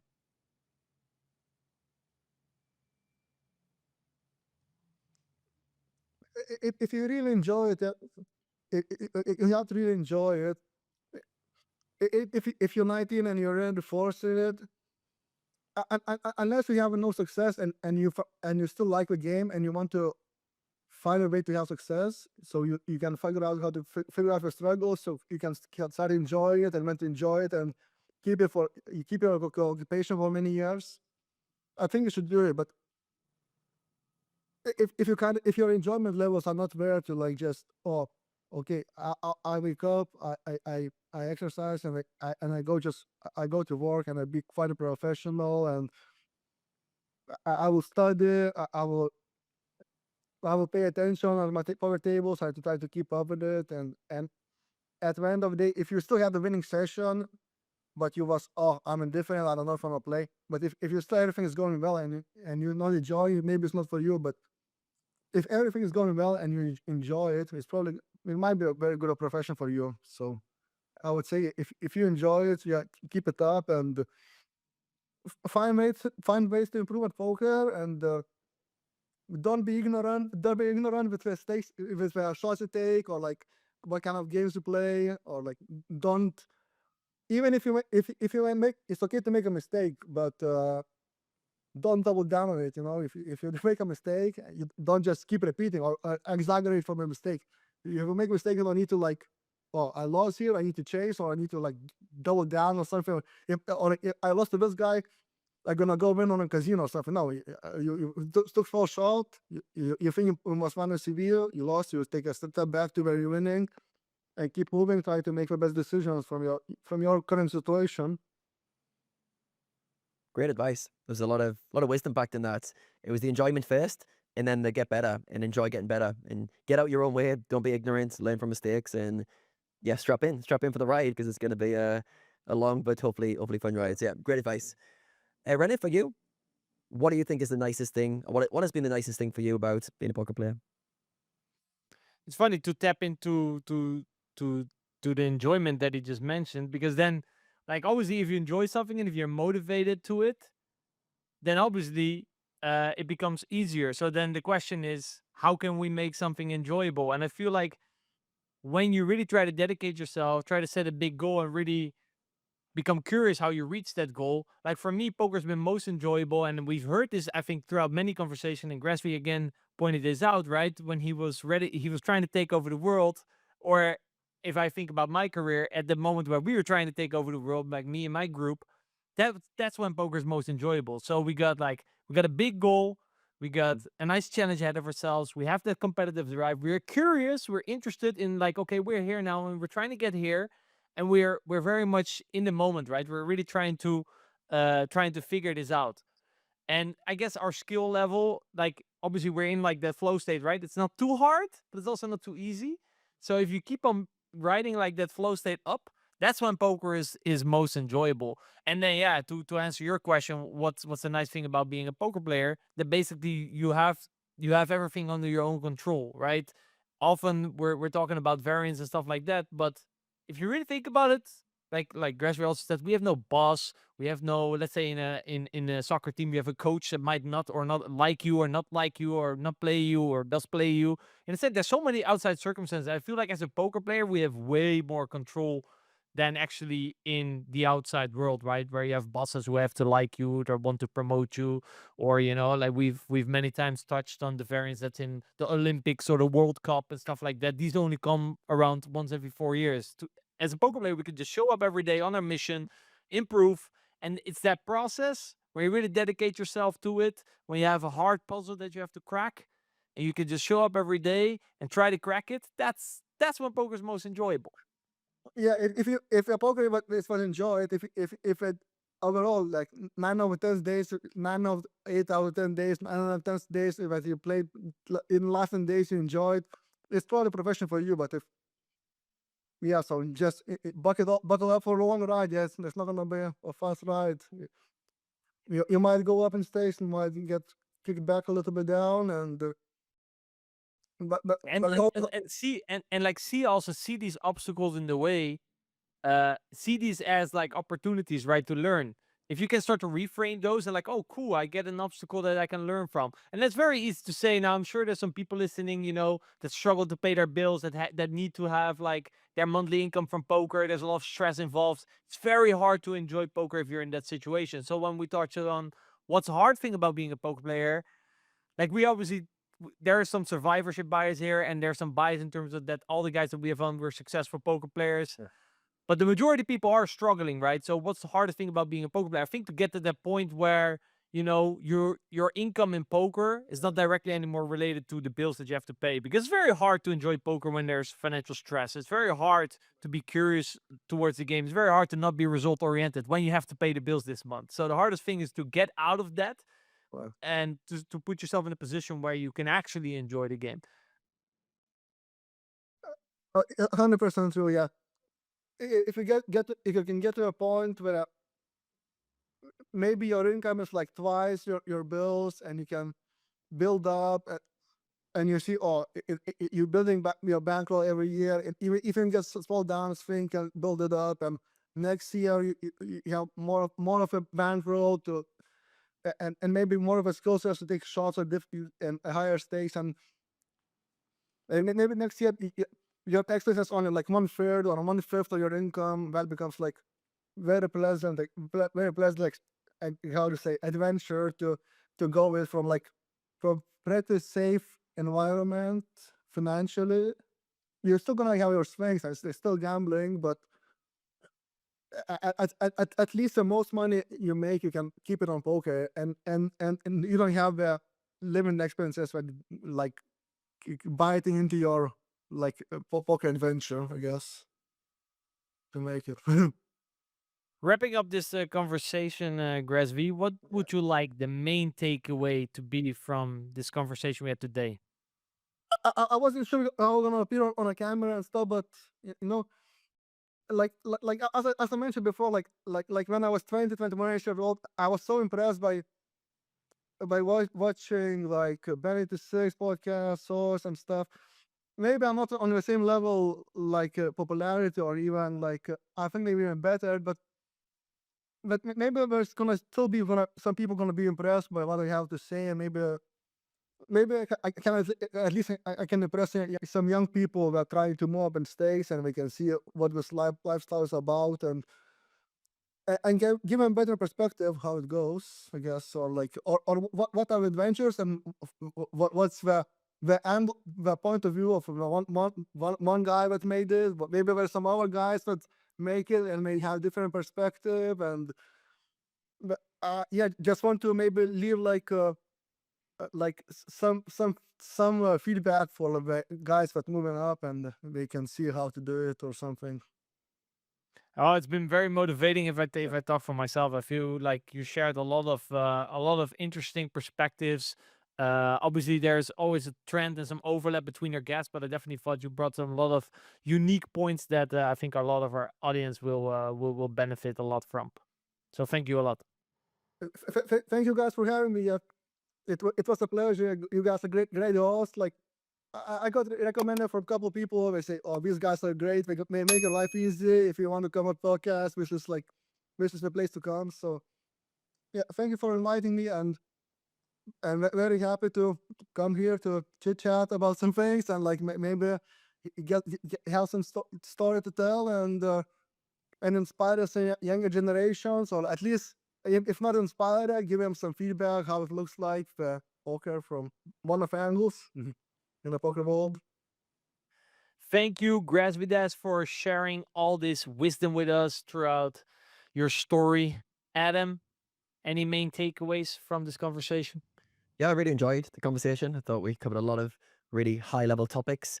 The thing that was coming through a lot for me throughout the conversation was his obsession for the game, but also about getting better, about learning, improving, his constant drive and curiosity around that to keep improving.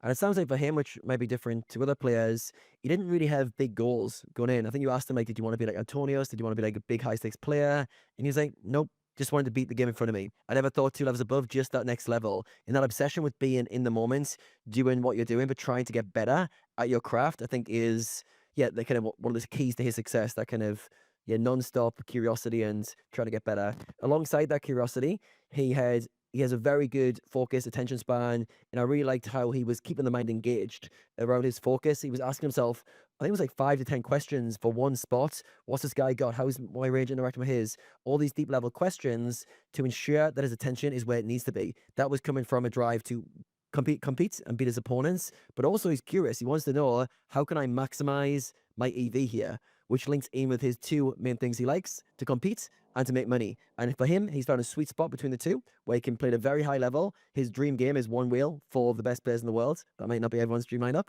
But for him, that's great because he can stimulate his mind with competition, but also make money doing that. And that's his kind of sweet spot. So he's found his own kind of path there. And you talk a lot about kind of finding your own journey, what works for you. He's very kind of mindful to talk about his journey, go, this is what works for me. Don't necessarily say it's going to work for you. And for him, he's found that real sweet spot of what engages him.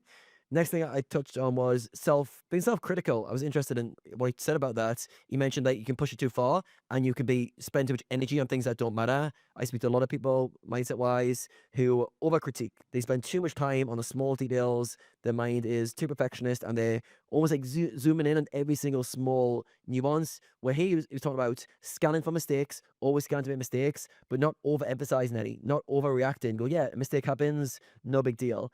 And then one of the funny parts I found in the conversation was in the kind of questionnaire we talked about before the conversation. He mentioned no rock bottom moments, smooth ride, no downswings. So I was like, all right, I'll ease off the downswing conversation. Then he just casually says, oh yeah, I lost 2 to 3 million in this one session and I lost 25% of my bankroll. And he just brushed over it. It was like, there was nothing. And I think his quote was, I thought it was a plus AV spot and I lost. No big deal. So I think that mindset of not reacting to things not going your way, doesn't matter if it's 2 million or 2,000, it's the same game of just take plus AV spots. If you lose, what can you do about it? Get on with it. And I think that mindset is hard to relate to for a lot of people, but yeah, very powerful. So I was really impressed with how quickly he was able to focus on what he controls. Next day, he was back to the grinding, and in his mind, he said, I'm back in those games next year when I've rebuilt my bankroll and I've got enough exposable income to play those super high games. So yeah, I really liked everything he was talking about mindset-wise. I really related to it. I also like how deep he went into for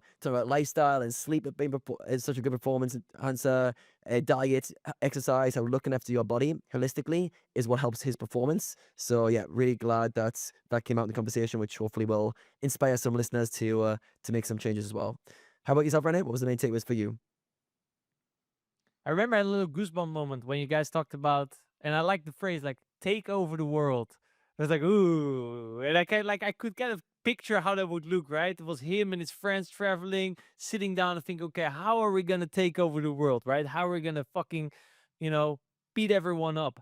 That was like a little goosebump moment. And how they were gonna do it, preparation. That was something that really stood out to me. The amount of preparation and the management. He said, I don't like downswing, and he said then there's some sort of fear of mistakes, and these type of mix made him manage his shots very nicely, right? He said, when I take a shot, I make sure it's a good game. Maybe I'll come in short stacking to reduce the variance. And he talked in general about many other things outside just the technical game to make sure that he set himself up for success. Curiosity, you already touched on, was a very big one. I was very surprised. Like, he's probably arguably one of the best 6-max PLO players in the world, and he still has a coach, right? And he said throughout his career, he always had 2 coaches, something that you would not expect, right? You would expect a mid-6 guy to have a coach. And to be fair, most mid-6 guys don't have a coach, so that's pretty interesting. Also, in terms of efficiency, it's also something I wrote down, and that kind of ties nicely into the coaching, right? That he kind of outsourced his studying and outsourced his coaching, which I thought was, yeah, a very smart thing to do, and it really sounds like something that that works a lot for him. When he did work with solvers and in general, right, he had a curiosity to understand the structure of poker. He hired a guy who was specialized in game theory. He read the mathematics of poker, and when there were solvers, he really looked at it in a universal way, right? He tried to understand how is poker actually played. And then when that fundament was there, then from there, you know, he could figure out, oh, I have a mix. Let me see how my opponent plays. Should I go right? Should I go left? And I feel like if you only play exploitative, you start to mix and go left and right with all types of hands that go so far against theory that you could actually screw up quite bigly if your read is wrong, right? Which is actually also something that he touched on, kind of the risk reward from an exploit. Is this exploit worth making? Because if you just think about, oh, the guy deviates, I make an exploit, that's not the whole story, right? Because if he's onto your deviation and he counters, then how much do you lose? You kind of call it as, let's say you gain 3 points for your exploit, but if he counters, you lose 8. Risk reward might be off. So I thought that was a very interesting way of thinking about it as well. And in general, just, yeah, very out of the box thinking in a lot of these areas. So yeah, thank you very much, man, for sharing all the wisdom. I thought it was a great conversation. Great stuff also that we have a high stakes PLO guy on. I think it was Apollo and Jay Nundas. I think these were the only 2 other PLO guys that we have on. Any high stakes PLO guys listening, you know where to find us. Shoot us a message. Love to get some more high stakes PLO guys on. I want to thank the audience for tuning in again, listening all the way to the end of this episode. If you're still listening to my voice, shout out to you. It's been a long 3 hours. If you like this video, leave it a thumbs up, subscribe to the channel, leave a comment down below with your main takeaways. We would like to know. Shout out to our sponsor, GTO Wizard. Remember, if you want to work with me and Adam, have us help you make more progress in your poker career, whether that's no limit hold'em, PLO tournaments, whatever. Actually, we had a couple of PLO guys go through our coaching program. Remember, I remember they said, I play PLO, but can I go? I say, yeah, sure, why not? And it was very beneficial for them. So I think it really comes back to like the structure that we talked about. That's why I could relate so much with a lot of things that Grazvydas was saying. So yeah, if you're interested in that, mechanicsofpoker.com, link down below in the description. And that's it. See you guys in the next episode.